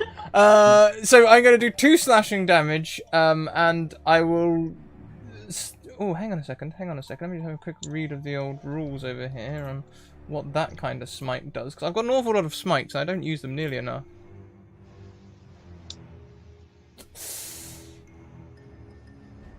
Looks like that'll break concentration if I do any of those, actually. But Divine Smite doesn't break concentration, so we'll throw some more Divine Smite at it. Yeah. Okay, so you managed to get your whip, but it looks like it's going a little floppy there for a second, but you get it right, and you whip out, and you add some a little dash of radiant love on the end of it, and 5. The mound also, as it ignites with radiant damage, begins to not look as opposing as it did as well. Because my extra attack, I would like to use the shove action to replace my attack action and shove the bloody thing back into the moonbeam. So you do your glitchy Dragon Age dance around the creature, and you shove it back. Go ahead and make your attack roll. Am I picturing an awkward Alistair just trying to shove a plant back into the Shield bash. You know when they like run into each other for 5 minutes before doing the shield bash? That bit, you know. Did you just fall over because he runs out of hit points because he forgets to use his potions like he always does? God damn it, Alistair. Smoking is bad. The best boy. Yeah. If you guys frequent Madame Gandalf's channel anymore, I broach this with caution, as they have discovered in Canada there is stripper Alistair. What? It's not a Dragon Age strip club or anything like that. There's just a stripper somewhere in Canada that looks almost the spitting image of Alistair. I saw the pictures, it's true. It's... Oh my god. I am in Canada. I'll have to check that out. I need to see this. If someone in chat could It's find a that pretty for big me. country, though. I don't know. There's no guarantee it's anywhere near. If anyone in chat can find those pictures, you have permission to post them. Nothing too lewd, Yeah. please. Nothing too lewd. Just some casual nudity, not Make the it full on. Twitch safe. Witcher level nudity for the Twitch channel. Yes, there we go. Dude, that's awesome. So yeah, they run into each other for a bit, and then it looks like I shoved them back in the gun. It just kind of lurches back and into the moonbeam, and stop its growth yet again, which is great. You stopped it right before the end of the turn. So yeah, you have him pushed back in moonbeam, and anything else, bonus action or movement. Maintaining concentration on the moonbeam. I've done some smite. I've done some attacks. I'm feeling good. I'm feeling good. I don't think I've got any. Smiting takes a bonus action, does it, or is it just? No, I think it's just you pick one attack per turn that you can smite on. I don't think it takes a bonus action. No. Oh great, maybe I'll just give myself a little rub then. I'll just touch myself a little bit. Back down. Maybe. Oh no, you didn't move the moonbeam. You just let it there. I was just saying. Yeah, I just left it there. I just shoved it using my extra attack. See, yeah, min-maxing over here.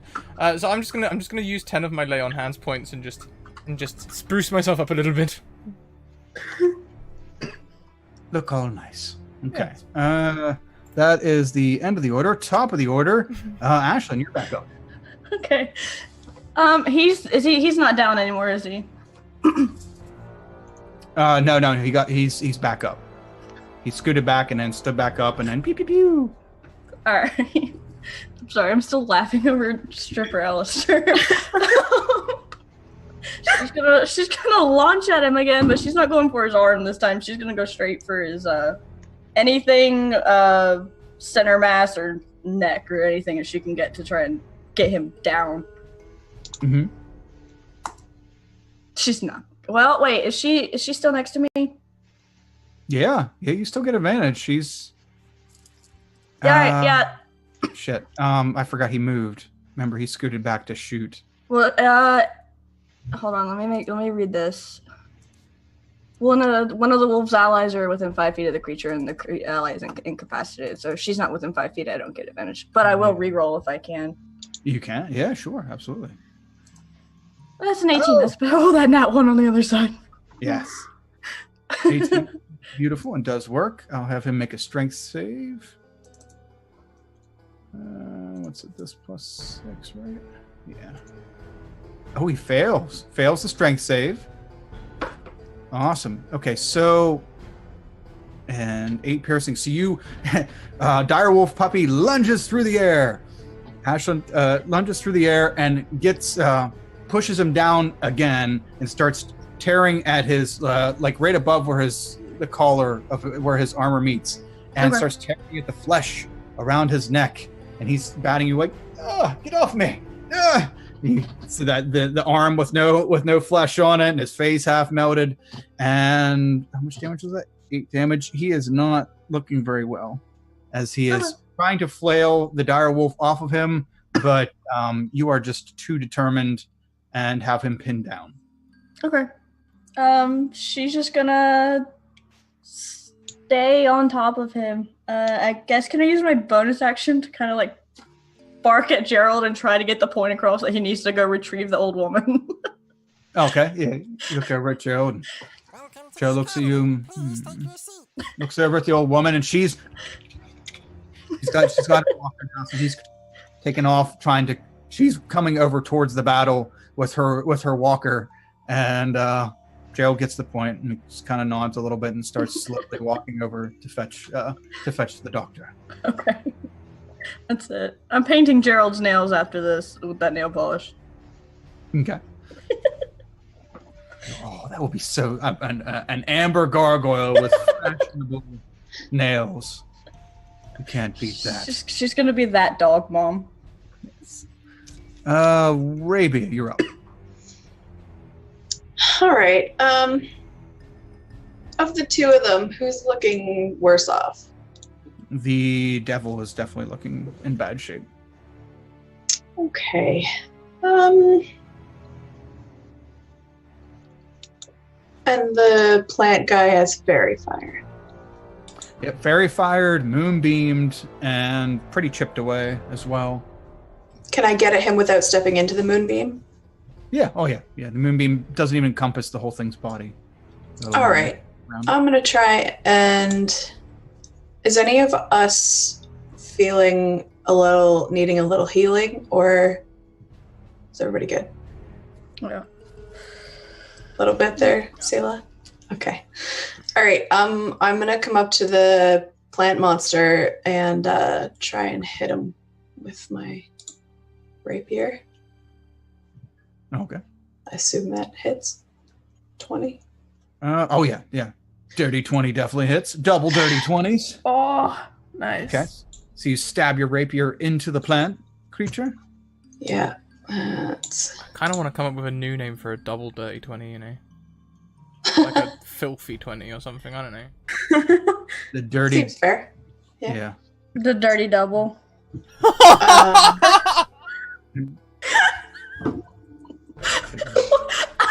I don't know what I just insinuated, but I was just making a name for the dice roll.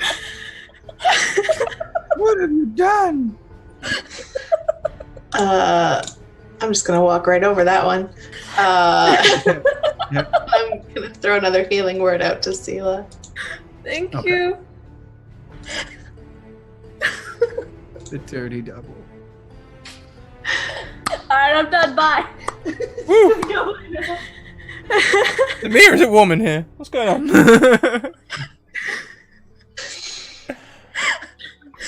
Oh, Nothing. I will design the t-shirt for you. When all things are lost, the dirty double will guide you through. Okay, so yeah, 4 piercing, and you did healing word Yeah. for your bonus? Okay. My little furry friend on my shoulder here, Mhm. is he able to attack if I hold him out at the I mean, plant monster? You said he can has a hold- dagger. Yeah, you can hold him out. I mean, that's up to you. He'll have to do things on his initiative, but yeah, Does he have an initiative? yes, he does. Oh, he does. Yes. All right. Well, I'm just gonna, if it feels right, I'm gonna hold him in melee range. Okay. Sure. If he, Yeah. if he seems like he wants to get in there. Will you do a perception check as you you do your things? You do your stabbing. You cast your spell, and you look up at the little lemur-looking creature. Okay, and you notice that that it has a small tattoo, a shaved portion of its neck, and a small tattoo on its neck that that has the symbol of the Gruul Guild on it. And you pick up the cute little lemur and you hold it out, and it's got this little tiny dagger, and you can see that the dagger is multicolored, and like a particular type of metal that almost looks like a chrome illusion, color changing metal. And it as you hold it out, is that all you're doing on your turn? Or, Yeah, I'm good. So you hold it out, and on its turn, it leaps from your arms and onto the plant monster with a shriek, with a little, I guess, a little furry shriek. It starts hacking away at the gushy, lush plant life on the plant monster, and it's going to make 2 dagger attacks on it. There's one. With advantage. With advantage at that. So I'm going to need to roll the advantage because that's the first attack, and then second attack with advantage. A 14 does not hit. So the little furry creature jumps off your shoulders, and its rabid look on its face with its big old eyes with big black pupils and its little tiny teeth. And it just starts hacking away. It manages to, let's see here. Okay, so it'll be, oh wow, D4 plus 3, so that's 7 piercing and 1 acid damage. So 8 damage on its attack that it hits, and you see it pull its dagger out for another attack, and it's just looks wild in the face, and goes to stab down again, and the plant monster whips around, and the lemur goes flying onto the ground as it is whipped off the back of the plant creature. And it quickly, it doesn't land on its feet. It's not that graceful, but it rolls on the ground a little bit. And in the little puff of dirt, you see it emerge. And I'll hold up my arms so it can climb back up if it wants to. It starts running over towards you, but it has its dagger facing the plant creature. And it starts running over towards you as to get another vantage point again. So that is its turn, and next it is Sela. Sela, you're up. Okay. Quick question: how much was the healing word heal again? I think it was 2. Okay. It was 2. That's 2 hit points I'm gonna need later. Thank you very much. So the devil is moving away or something? He's not happy right now? He is prone underneath Ashlyn in direwolf form. He's underneath an angry puppy. Cool. And is it an advantage to hit him since he's prone? If it's a melee attack, yes. Okay, I'll move up with my rapier, and I'll try and hit him. Okay. Yep. You run up and you run up to stab. And, oh yeah. That is a beautiful rapier stab as you like get on to the side of it, so you make sure you don't stab the direwolf, and you push your rapier down into it. It's really not hard. He's seen better days and is not moving so swiftly. As you stab down into it, where would you be aiming to stab? I guess in his side for the first attack. Okay. That's all you're really going to need as you stab him in the side, and electricity runs down through your rapier and into its body, and he's no. And Ashlyn, you are compelled to jump off the creature as the electricity is starting to ripple across its body, and you feel your little paws get a little jolt. Not enough to hurt you, but you feel that, okay, maybe you should probably get off this guy, right? Yeah, she'll jump off. And you jump off. The wolf jumps off, and the electricity crackles over the devil's body, and he as your electricity stops and you pull out your rapier, he's coughing up some blood, and he looks up at you, Sela, and he starts smiling and laughing. You really messed me up. Well, I hope you have fun with my experiments. And he goes limp as he trails off. Cool. And as he's laughing and trailing off and accentuating his experiments, Sela, you hear a big thump, and you feel the ground shaking.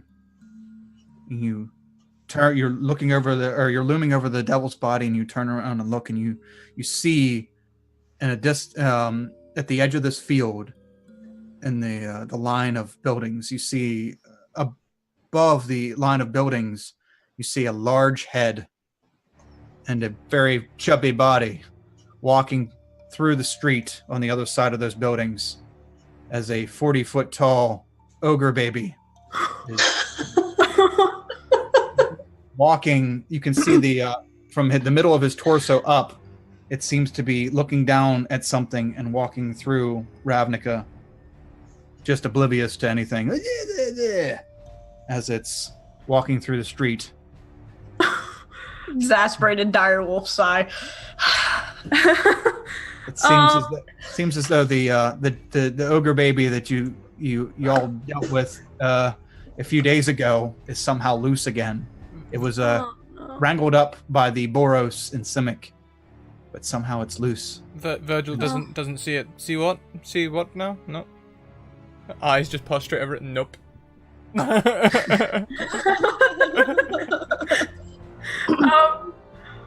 That's happening. While that's happening, can I just sort of use my movement to go back to the plant creature and use my second attack on the plant creature?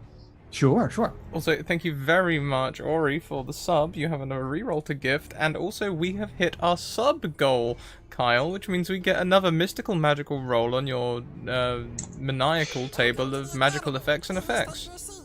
Ooh, Who do we think is gonna need the reroll? Because Well, I'll wait till you get it before. Talking of, Before. oh no, that's a follow. Oh hi, thanks for the follow. I know the difference between my own pop-ups. don't. It's okay. It's okay if you don't. I'm like, what's that noise? I don't know anymore.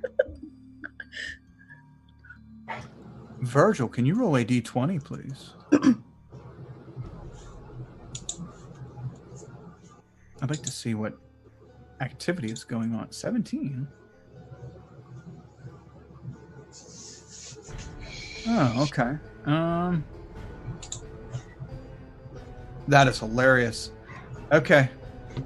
All right. Very well. Very perfectly timed. Okay. All right. So, okay. Whose turn is it right now? So Sela, you're coming back over to make a strike at the plant, which will be done at advantage because it still has fairy fire on it. Okay, cool. And you will take out pull out your rapier from the devil, see all that going down, run over to the plant, stab into the plant. Go ahead and roll damage. That'd be 13. Ooh, nice. Okay. The plant is also not looking well as you stab into it, and electricity goes crackling over its body, and it's in moonbeam, and it was on fire, and it was with radiant damage. It's been through the ringer as well, although not visibly so as the devil was. But yeah, he's definitely hurt as well. So you stab up into it, and have the electricity fly, and you back away so the moonbeam doesn't catch into you. Anything else? Cool. As I stab the plant, I just sort of tilt my head towards the general direction of Virgil, and I go, "There's the ogre baby! There's the ogre baby! There's the ogre baby!" And they're just panicking. Sorry, what? I can't quite hear you. There seems to be something in my ears. Yes, it's the ogre baby. So you're trying to tell Virgil what's going down. He's got severe hearing problems. He's been dealing with this plant. Who knows the spores, what they do to the hearing canal. And terrible. And you come up and finish your round of attacks. The devil is gone, so it is the plant creature's turn as it takes a swipe at you, Sela, for jabbing your rapier into it and giving it a quite uncomfortable sting. Okay. It's finally going to attack somebody and maybe hit them. Is Sela within 5 feet of Virgil? Yes. Reaction! I throw my shield out to protect. Gaining how much disadvantage on the on the attack. Nice. I'll proc it for you. Sweet. Let's see here. Okay, so Virgil, oh yeah, that's beautiful. So it goes to slam down, and Sela, you look up to see this plant creature's arm inches from your face, and you hear a thong as it slams down into Virgil's shield, and Virgil was just holding it inches away from your face, and flings its appendage to the side, and the plant creature again with another thump tries to take its other arm and smack down on you. Let's see here. I've used my reaction now, so I cannot help anymore. That is my AC. But he's also baned, so regardless of whether that's a 1 or a 4, it doesn't matter because your AC is 14, and he will miss because of the bane. So the second one, Virgil tries to gets his shield down and tries to run in front of the second smash, is unable to make it to the other side of you in time, but luckily the fist, I guess you would call it, comes down next to you instead of on you and smashes into the ground. Awesome. You, Sela, narrowly evade that. With the shield bash, Sela turns to Virgil and goes, "Oh, thank you, darling." You're very welcome. As you say, Virgil, as you answer, Sela, say you're very welcome. You get a tap on the shoulder, Virgil. Didn't hear somebody come up behind you ever so quietly, and you see a centaur behind you with a cradled amber golem in its arm. And I'm ever so sorry. Can I buy your? Yeah, the plant creature. They can be most unkind. I can. Do you need help? Yes! Yeah, we're in combat, man! What are you doing? Plants are usually so gentle. I thought maybe you were tussling. Read the room! You have never seen a plant, have you? You've only seen the little cute ones in pots. No! Plants are not cute. In Celestian Conclave, we treat plants as though they are equals. I'm sorry, I thought this was a sparring partner. Can I buy your beautiful amber creature from you? Would that be for sale? What? How far have you walked with this amber creature? This must be from a market stall or something. Return there. It has nothing to do with me. Who are you? It was right over there. I thought maybe it was yours. You look as though you are, you're the only one here with very nice armor. I thought maybe it was yours. By Gerald. yeah. He's trying to sell or trying to buy Gerald off of Virgil. But if you sell Gerald, she's gonna hunt you down until the end of the earth. Look! I don't. You there, gnome person. You with the dirty nails. You. This is your creature, is it not? Look, you two have a conversation, but preferably in about 10 minutes when the creature is dead.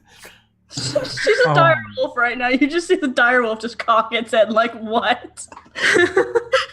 Give the weird dog.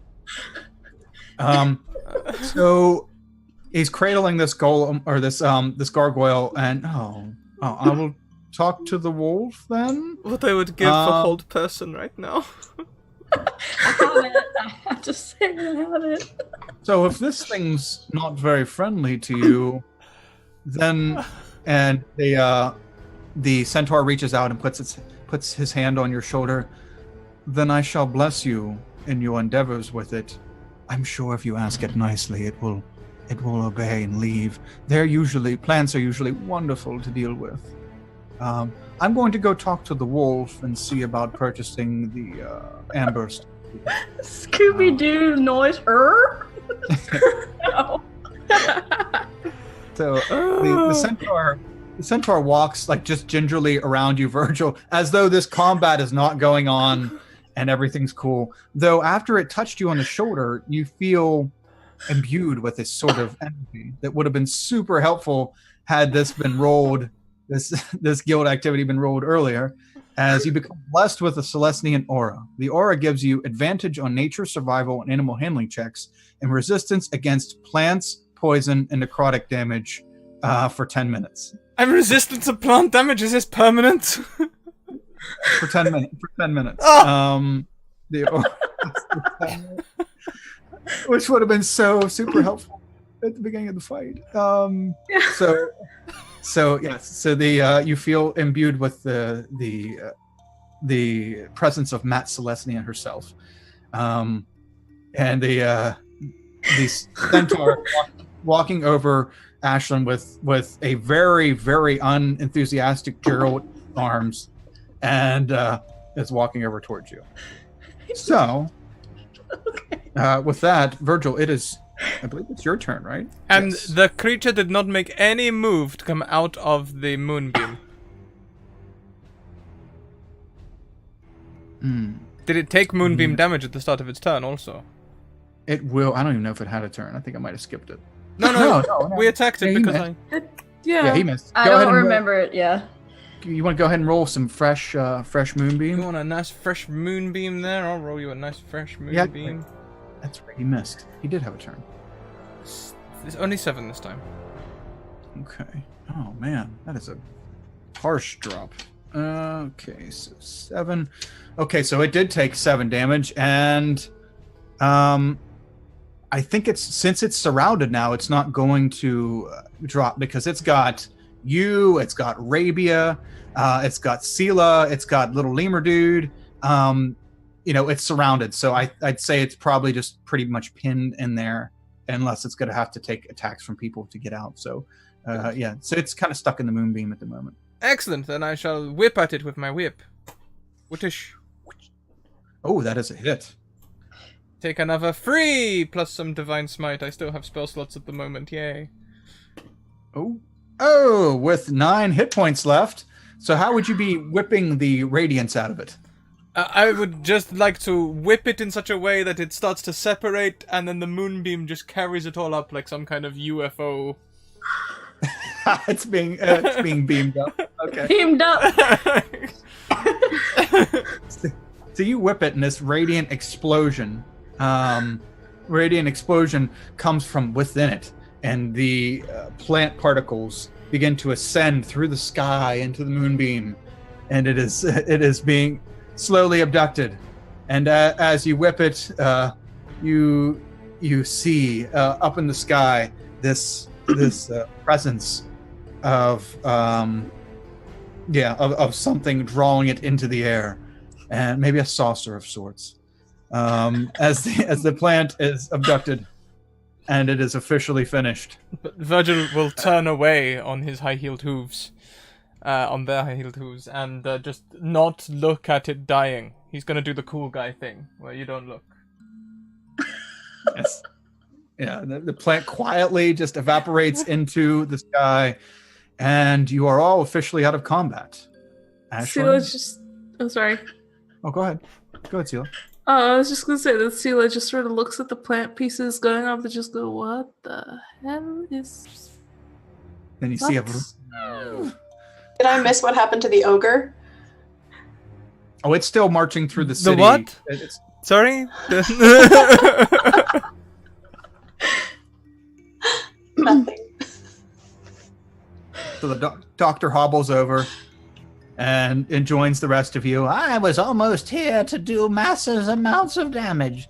You would have seen the spectacle beyond your eye. Oh, look, the baby. I think you have done a lot of massive damage already. The baby is loose.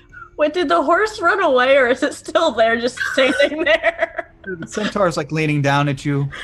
Excuse me, Mr. Wolf. No, the mount horse. Oh, the mount horse. is No, it's- her horse. yeah, her horse is just standing over by itself, just chewing on grass. What a good horse. Alright. I guess I just go back to being a 2-foot tall gnome that's angry, and she's got her hands on her hip, and she's looking at, I don't know how tall this centaur is, but she's looking up at him, and she points at Gerald. Put him down! I'm sorry, I thought you were a wolf. Okay. Yes. Can I? And as he's putting Gerald down. It doesn't matter if I'm a wolf. Wolves have rights too. I know. I thought it was odd that you owned a creature like this as a wolf. I don't own him.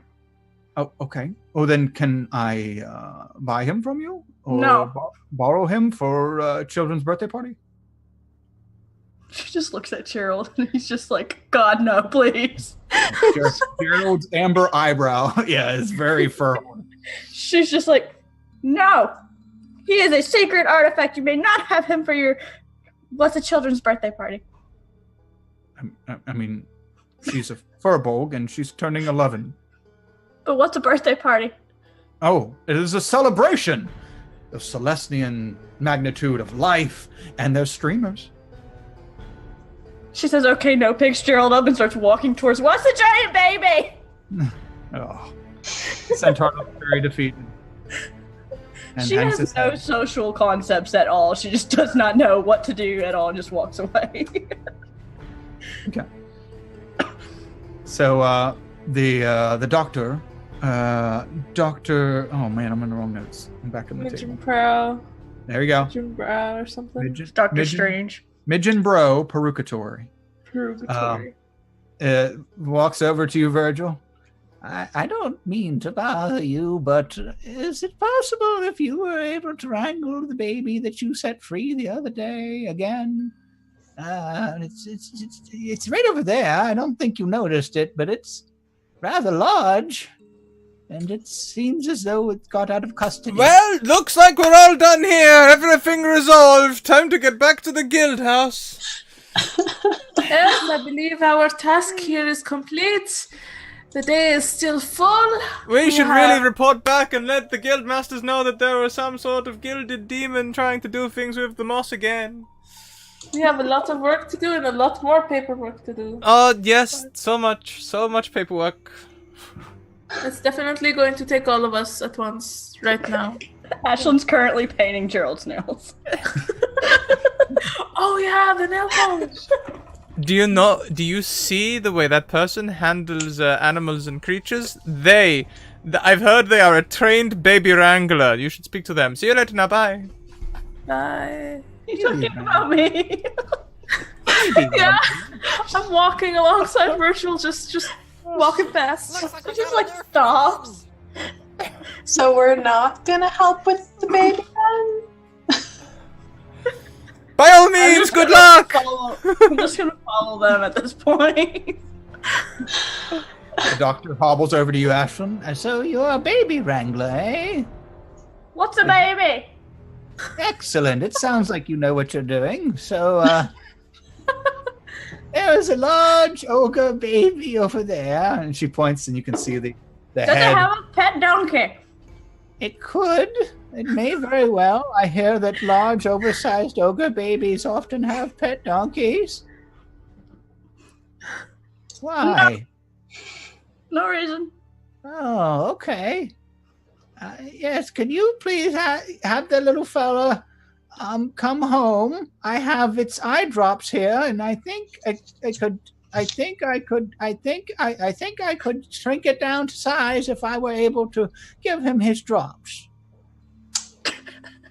I just need you to lift me up towards its face and have him come over here. And What if we take the drops to the baby? are you medically trained to administer eye drops to a large 40-foot ogre baby? Can I do have some medical background, a little bit. Can I Shadow of Colossus this baby? Just like...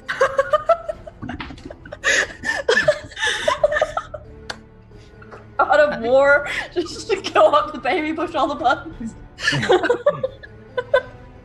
In those games, there's always a sequence. Just learn the sequence, you're good. Ashley's just like, I don't have wings. I'm 2 feet tall. She looks at you, It Rabia. doesn't work on that. She looks at you, Rabia. So you're a doctor as well? You know how to put eye drops in the baby's eyes? I wouldn't say a doctor, but I do have some medical training. I could probably figure it out. I mean, I definitely know where eyes are. Do you have your sitter's license? Have you been background checked? Yes. Sure. Okay, that sounds about right. Oh, I've only got one jar of this. We just got 100 bits because of your sass, Kyle. Hold on, I might have a spell for this. For sass? But no. Yes. I guess that's dissonant whispers, right? I have that one. Ashlyn's gonna cast Minor Illusion. It's just gonna make it look like she's casting Crown of Madness to try and get the baby to do what she wants to do. But it's just like leaves spinning around the baby's head, and that's all it is. She just walks away. Oh, look, it's a mobile. Isn't that nice? I was always too cheap to buy that. That's what good. So, thanks, Firebird. So she hands you, Rabia. She hands you the jar of juice, eye juice, baby eye juice, and I would say that that should do the trick. I'll do my best. Oh, you're a peach. Thank you so much. It saves me from having to walk the whole way over there and gently climb up the baby. And she starts droning off. And climb up the baby and put the I walk drops. away. I let her keep talking. To nobody, as nobody's around. Yeah. So what would you like to do? I mean, Virgil and Seal are walking. I'm Ashley- following them. I'm gonna try and catch up with them, and if I can, I'm running. I assume I can catch up if they're walking. Okay. I've hopped on Gerald's back. I can't walk that fast. Seal? In the meantime, I'm guessing the conversation between Sela and Virgil would probably be along the lines of, so how's your work today aside from this?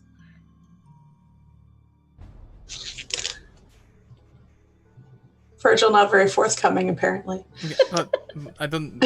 What do you mean? No, just just usual day. Ogre baby comes in, plant, devil, everything. Look, Aside from that, as far as I'm hoping- concerned, we dealt with the plant, we dealt with the devil. What ogre baby? I don't see an ogre baby. Do you see an ogre baby? I don't see an ogre baby. I don't even know what that is. Exactly, right? Who heard of an ogre baby? What? Aren't ogres laid in eggs or something? Of course, or maybe implants. Hey, we killed it. Done. Okay, I'm gonna catch up with them and say, hey, so I got rid of the lady you apparently don't like, but we kind of have to deal with the ogre baby. I have drops. What's a baby? It just follows us everywhere we go. Oh. Don't go away. The drops will apparently shrink it back down to a normal size. How, If There's the nothing normal about that baby. believed. how many drops do you have? I don't know, this many. It shows you a jar about the size of a baby food jar. Okay, does anyone know the catapult spell? Oh. I have mage hand. I have an ice knife. I can spit in its eye. That might counteract the eye drops. At the moment, we have the option of spitting the bottle at the creature. I don't want to go near the creature. If we could catapult, we could just, I saw a wizard do it once. They were just like, oh, I have a little stone. Kapow! It was amazing. Well, I have this invisible floating hand. Well, not invisible, but a magical floating hand that could maybe do that. Will it reach tall enough, do you think? It can go 30 feet from me, so if I'm close enough, theoretically. Okay, mission. We get Rabia close enough between the ogre's legs so that they can drop the eye drops in the face. Between an ogre's legs does not sound like a place I want to be. It's okay, it's a baby. Is it wearing a diaper? Because that's key information. Well, that's going to be as close as you can get for 30 feet. We might even have to give you a boost. Yeah, it's about 40 feet up, so that's gonna be. Oh, good. Wait, can I use hold on. I might have something for this. What is happening right I now? have a question that's really probably stupid. I can't wait.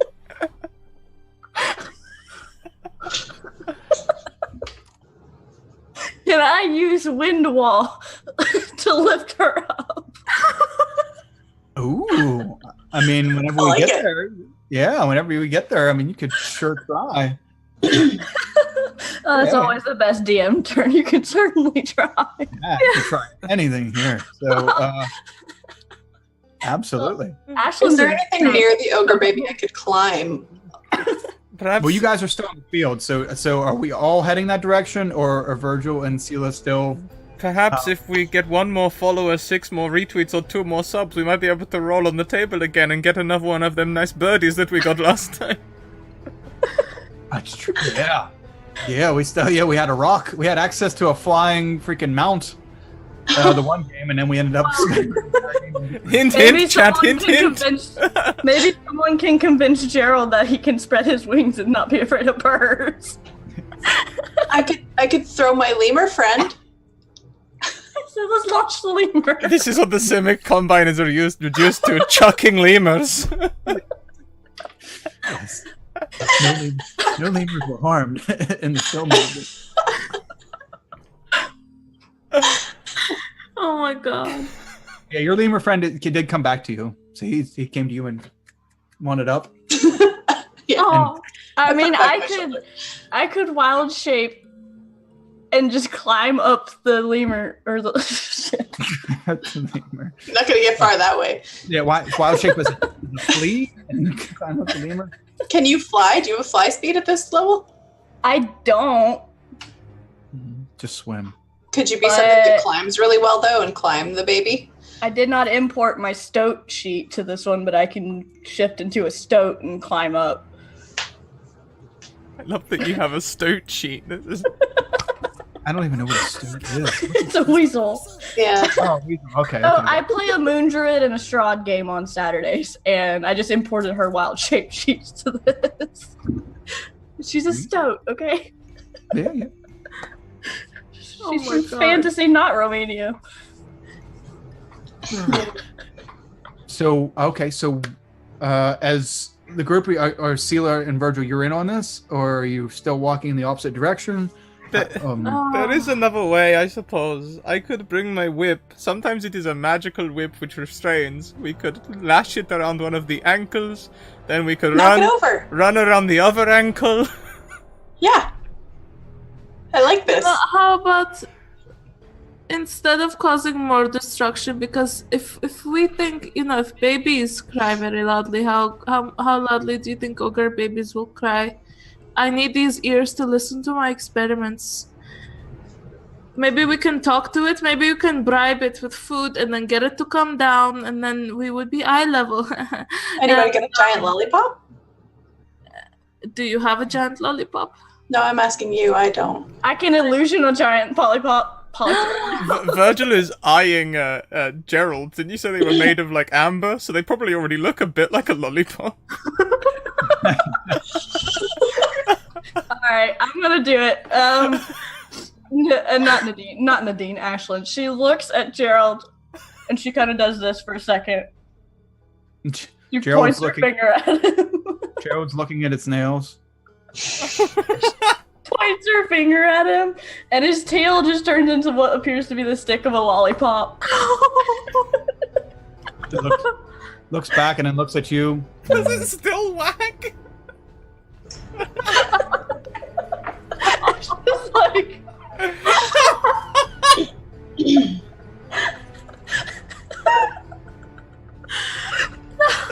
But also, just as a backup plan, I'm gonna become as stoat and just like do the squirrel thing up the baby's body. Okay. Gerald does not look happy at his new tails. No, he doesn't understand. He doesn't quite get it yet, but he does not look happy. He's about to be picked up again by something he really doesn't want to be picked up by. Okay, so we are heading over towards the baby, and as you all make your way from this field into the street that the baby's on, you cut through a couple buildings and you get onto the street, and you see the baby right in front of you, making its way away from you in its large thudding steps. The baby is wearing a makeshift giant swaddled diaper thing, and that's it. Just nothing but big blubbery ogre baby flesh and a large, possibly full diaper. And the ogre is walking away from you, and it seems as though it's enthused and excited about something. And you look down the street and you see the baby is trying to reach down and grab something that keeps evading its grasp. And you see all these little white rabbits running through the street, and the baby is trying to get handfuls of them. And I want to cast a hypnotic pattern at the baby. Oh, sure. Also, I have Gerald run up under where the rabbits are. Okay. Let's see here. What is his save on that? Is it Chat wisdom? said it's the Spirited Away ogre It's baby. a 14 wisdom save. Wisdom. Come on. Oh, okay. Reroll that. Oh yeah, you got a reroll. Yes. Yeah. I haven't Okay. used it yet. All right. So 12. I'm guessing 12 doesn't pass. No, 14 is the DC. Okay, so Yeah. the baby like is reaching down trying to get handfuls of these rabbits. You can see that there's little blood splotches all over the baby's big meaty hand, as though maybe it caught a few of these rabbits and they didn't make it out. So the baby's trying to reach down and cuddle these bunnies, and it stops. What does it do? Let me see He's here. charmed and incapacitated and has a speed of 0. Okay, so the baby stops and just and just kind of looks dazed at the moment. So what would you all like to do? There's about 24 rabbits kind of like running away from this baby in the street, and there is a frozen in time, drooling large ogre baby. What would you like to do? Okay. How do we get him to bend down or knock him over without hurting him? Somebody climb up onto him, I guess? Or can he sit down? Would he listen to you? Well, he's incapacitated, which I think means that he's not going to listen, like he won't understand, right? Right now, he just kind of brain dead looking, drool coming out of the bottom, like the side of its mouth.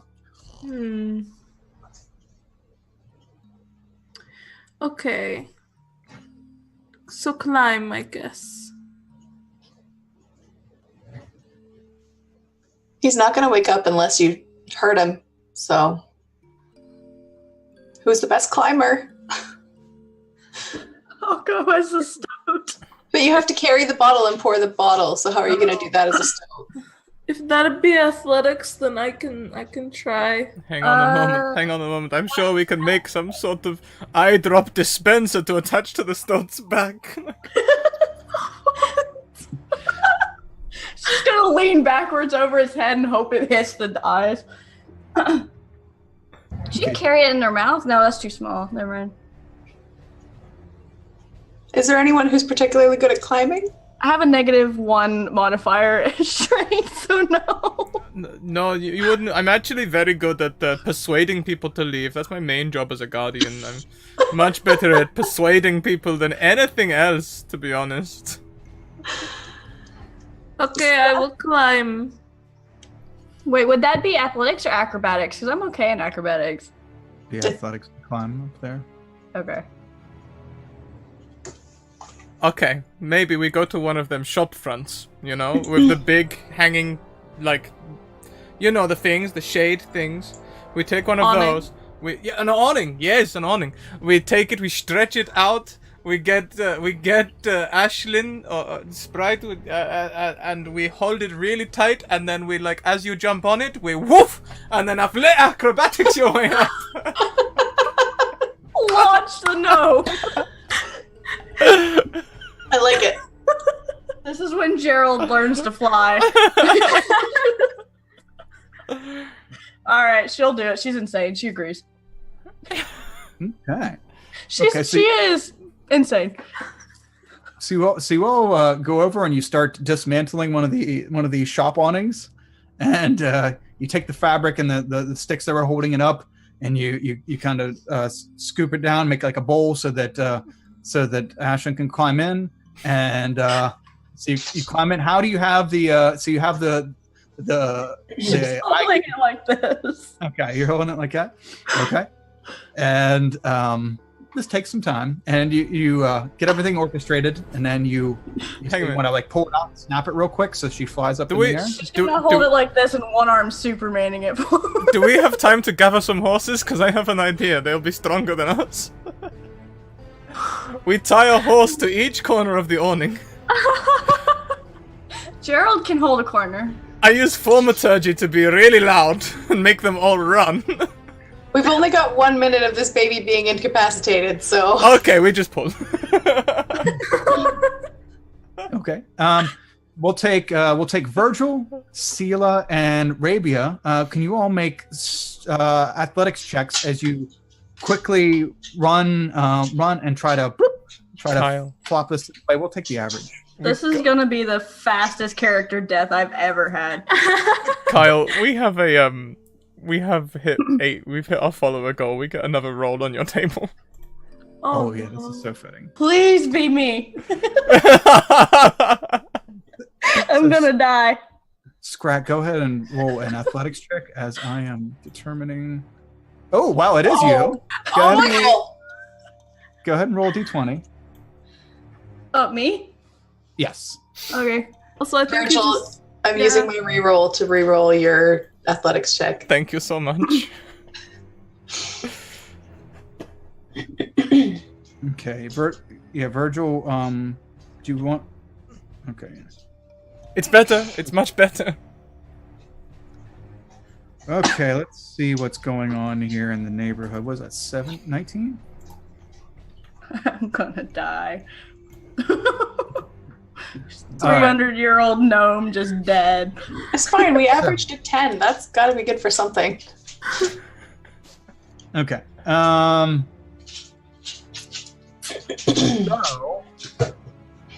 you all are scooping Ashlyn up, and you're getting ready to launch the weasel weasel up into the baby ogre's face, and when you hear whoa, wait, hold up, Ashlyn, you recognize the voice. It's a voice of an Orzhov mob agent that you had to deal with whenever Gerald damaged some Orzhov property not too long back. Okay. Hold up. Whoa. Hey, Ashlyn, how's it going? Hold up. I know that's you. I just watched you change. Come on. Put the weasel down, everyone. Calm down. The baby's going to be there. Just give me a second. Hey, weasel. Squeak. You owe me some money. Yo, come on over here. I know you got pockets in there. I need that money. What? Pulling at her first. She's like, I can't do another one for another hour. What are you talking about? I will slap the fur right out of you. Everyone, come on, let's put the fabric down. Just All a right. reminder, I have 1 hit point as a weasel. Is it Listen. money? Is it money that you want? Rabia. Yes. Yeah. She owes me money. Drop the hypnotic pattern. I drop it. Okay. The baby's like, huh? Run!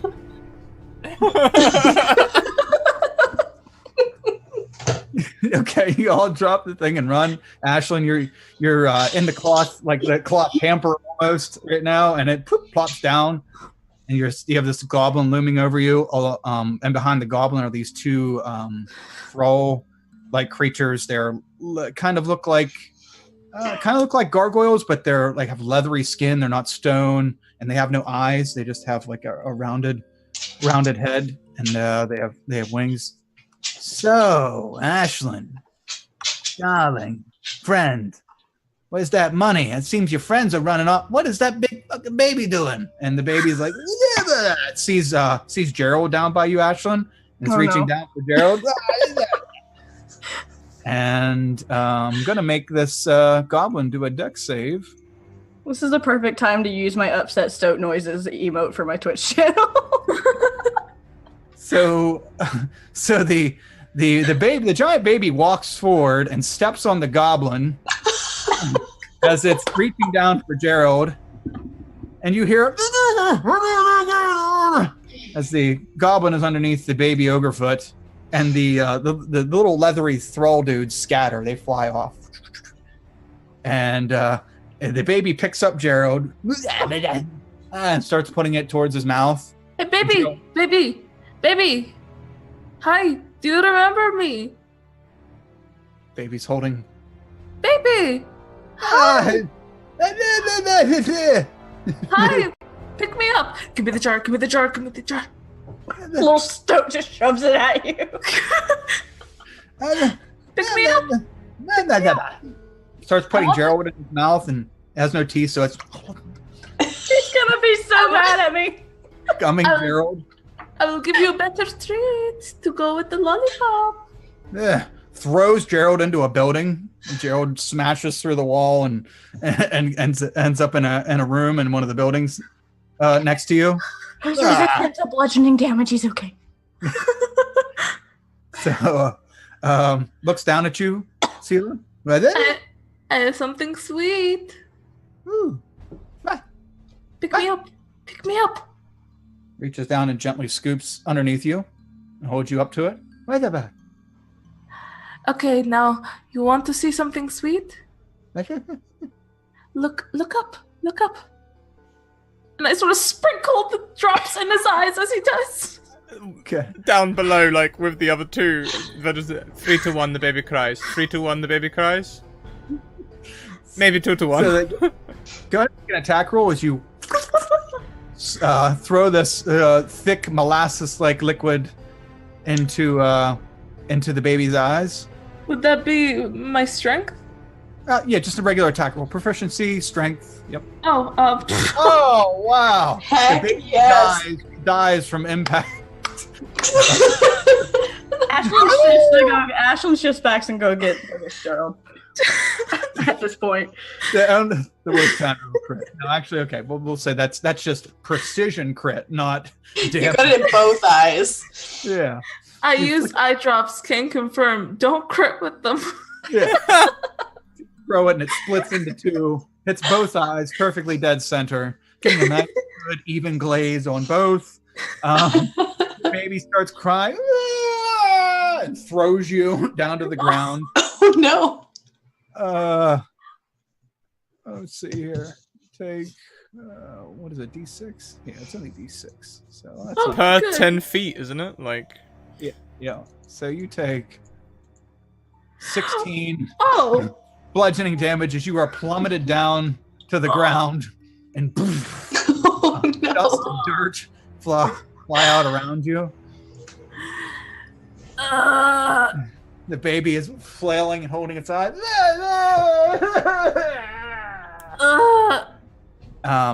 After flailing around for a second or two, it begins to shrink down to its 300-pound, 5-foot-tall ogre baby natural form. no one And feeds it's it any there- mushrooms.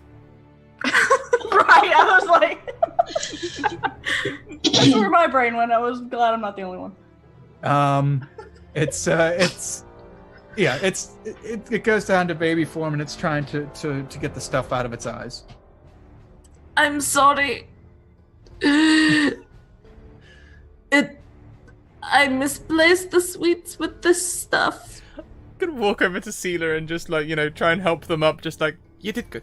You did good. Come on. And while I'm holding them, use my lay on hands to give them another 15 points of health. Thank you. The broken ribs that you just accrued are now starting to heal back. So you have done it.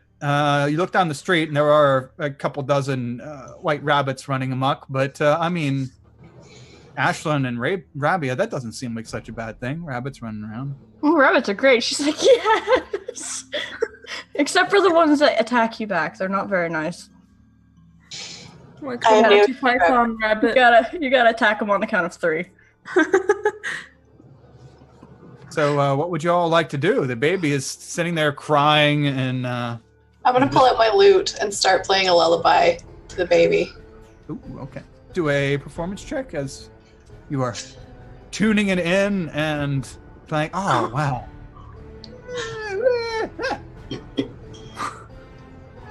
Its eyes are all bloodshot and its tears are running down its face. Oh. Kind of looking around. I'm gonna start heading in the direction that they want us to take the baby and hoping it will follow me. So you're Pied Pipering the baby Wave it. Yeah. back to the woman. Okay. Yeah. So you well, let me see here. Let me do one thing on its behalf. Okay, good. So it doesn't it completely is enthralled by your by your performance, and it's and it's following you as you walk through the edge of the city. It does not notice the cute little bunnies sitting in the middle of the street, I'm scampering collecting around. all the bunnies. Okay, you start collecting the bunnies. There'd be As so many as many I can. bunnies. Yeah, you, Ashlyn, as you try to catch one of the bunnies that are on the fruit stand, most of them they're docile. They're pretty docile. They don't give you, like, they don't attack you or anything like that. But as you catch one who's chewing on a piece of fruit in a fruit stand, you notice that it pops into two as it chews through the food. So then you go to grab one, and you go to grab the other one, and it's chewing on a piece of food, and it pops into two. So you're trying to scoop them up, and notice that as they're eating, they keep multiplying. Don't feed them after midnight! Quit feeding them after midnight! Let's go, come on! So you scoop up as them many away from bunnies as water. you can. Rabia, you're heading back to Dr. Oh boy, let me find the name again. Old Numbly. Karen Grow Pecuratory? It's pretty close. Mitchum Brow Perugatory. Mitchum Brow Perugatory. Yeah, that's it. The Midgeon Bro Brewatory. Bro. Mitchum Brow. So, Can we just call her Midge? Midge. Oh, Dr. Midge. She's very particular about her name. So you're bringing the baby back to the doctor. Ashley, you're scooping up bunnies. Virgil and Celia, what are you doing? Do you want to just stay here, let them handle it? Can we stay away from the situation? You know, I think I have either some leave due or perhaps a grandmother's funeral. I've only been to 2 grandmother's funerals this year, so I think I still have another one in the bank. Let's say it was a related grandmother.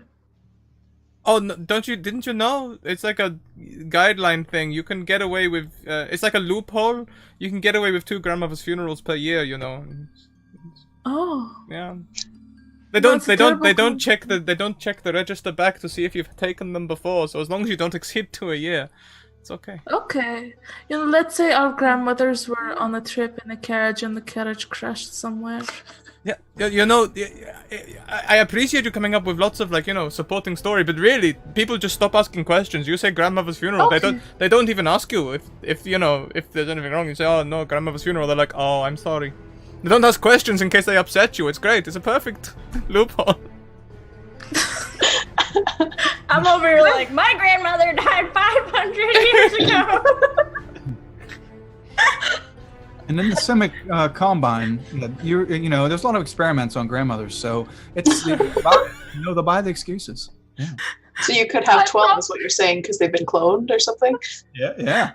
I probably experimented on mine. I killed her yesterday! Okay, we need to talk about some of the issues, but not now. So Rabia, you walk the ogre baby over to its. Oh, look at you brought the baby back. Isn't that cute? You can keep it. Thank you, darling. No, I'm giving it back. I do not want to keep it. Thank you, though. It's a nice offer. I don't have any diapers on hand, and the Boros took its playpen. Okay. Just leave it here. I'm sure somebody will come along and find it. Just thank you. Yeah, no problem. Do you have any more samples of that nail polish? Yes, I have one more sample because Virgil did not take one. Would you like their sample? Yes, very much. Okay. I'm working on a ruby red for next season, but this is all I have for right now. Red's not really my color. Pink, though. We'll talk. Oh, well, we'll see me in the spring then. Great. And she hands you the last sample of it, and yeah. Thanks. You're welcome. You all have a wonderful day. Oh, I guess nobody else. Where's everybody else? They're gone. Great. I disappeared. Oh, I don't understand why they didn't come back with you. They had I think their grandmothers died while we were around. Funeral to go to. You know how it is. Yeah, 'tis the season, you know. Yeah. Mm-hmm. Okay, well, you have a wonderful Wonderful afternoon. Thank you for all your help, and thank your friends as well. They were nice. They were nice. Will do. Bye. Try not to let the baby step on you. Oh, she looks over it like, oh. A little bit old to be tending to the baby. The baby's already like walking over towards the horse. Ah! He wants to with the horse. Yes. And that's where we're going to end today's session with a job well done. A mission complete and all loose ends tied up. Thank you for very, very much for laughing. That was awesome. Tis the tis the season Of funeral season, of course.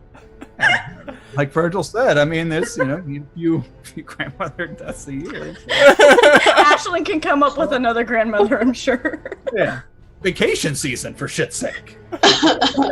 Going out then. Oh my god. Injuries go up at Christmas and at holiday time.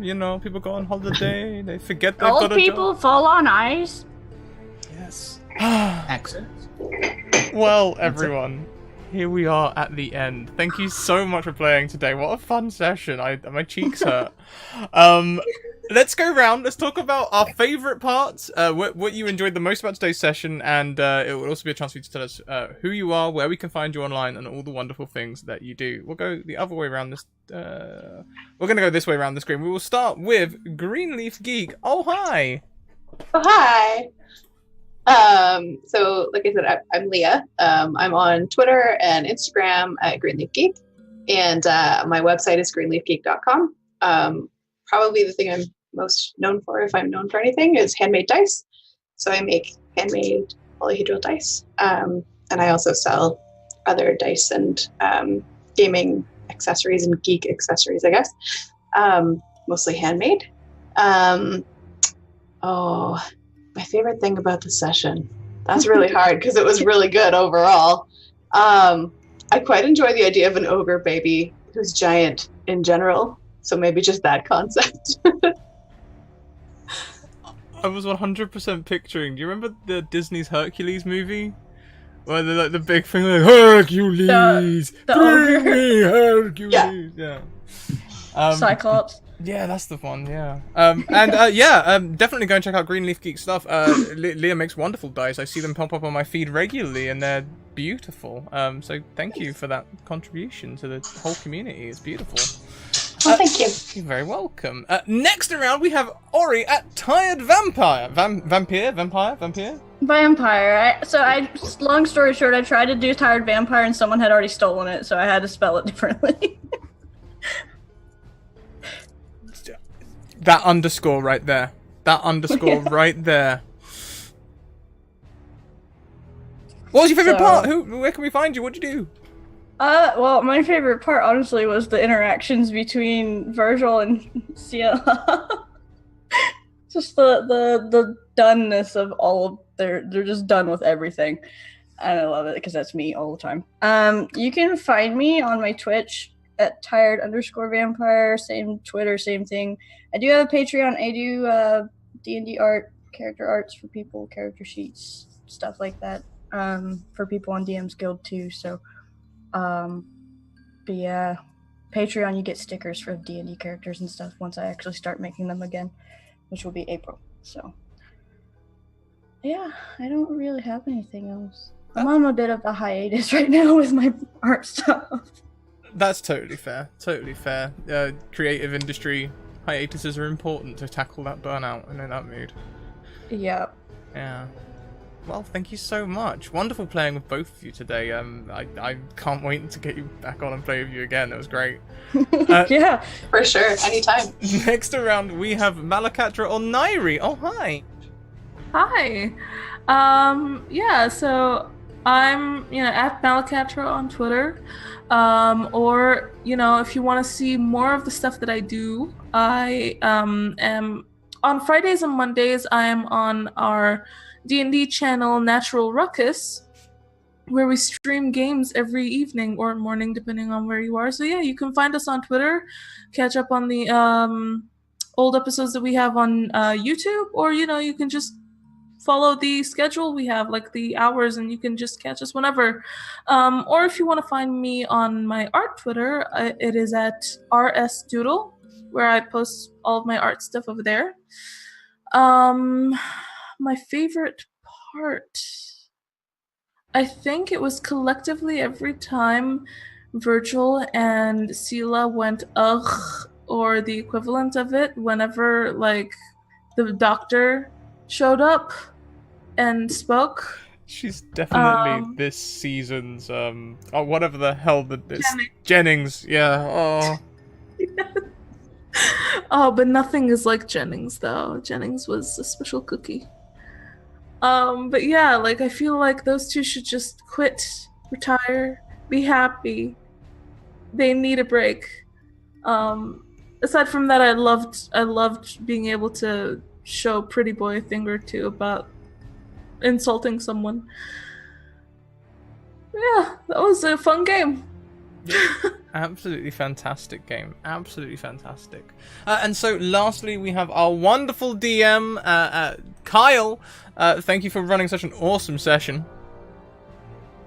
Thank you for having me. Wow, another month, another guild, and it was a great way to wrap it up. The favorite part really is just how well and how many ideas you guys came up with to combat problems. Like we started out and got all the combat stuff, but even with that, it's like, okay, how about we use this? You guys did good with flavoring everything. It was wonderful.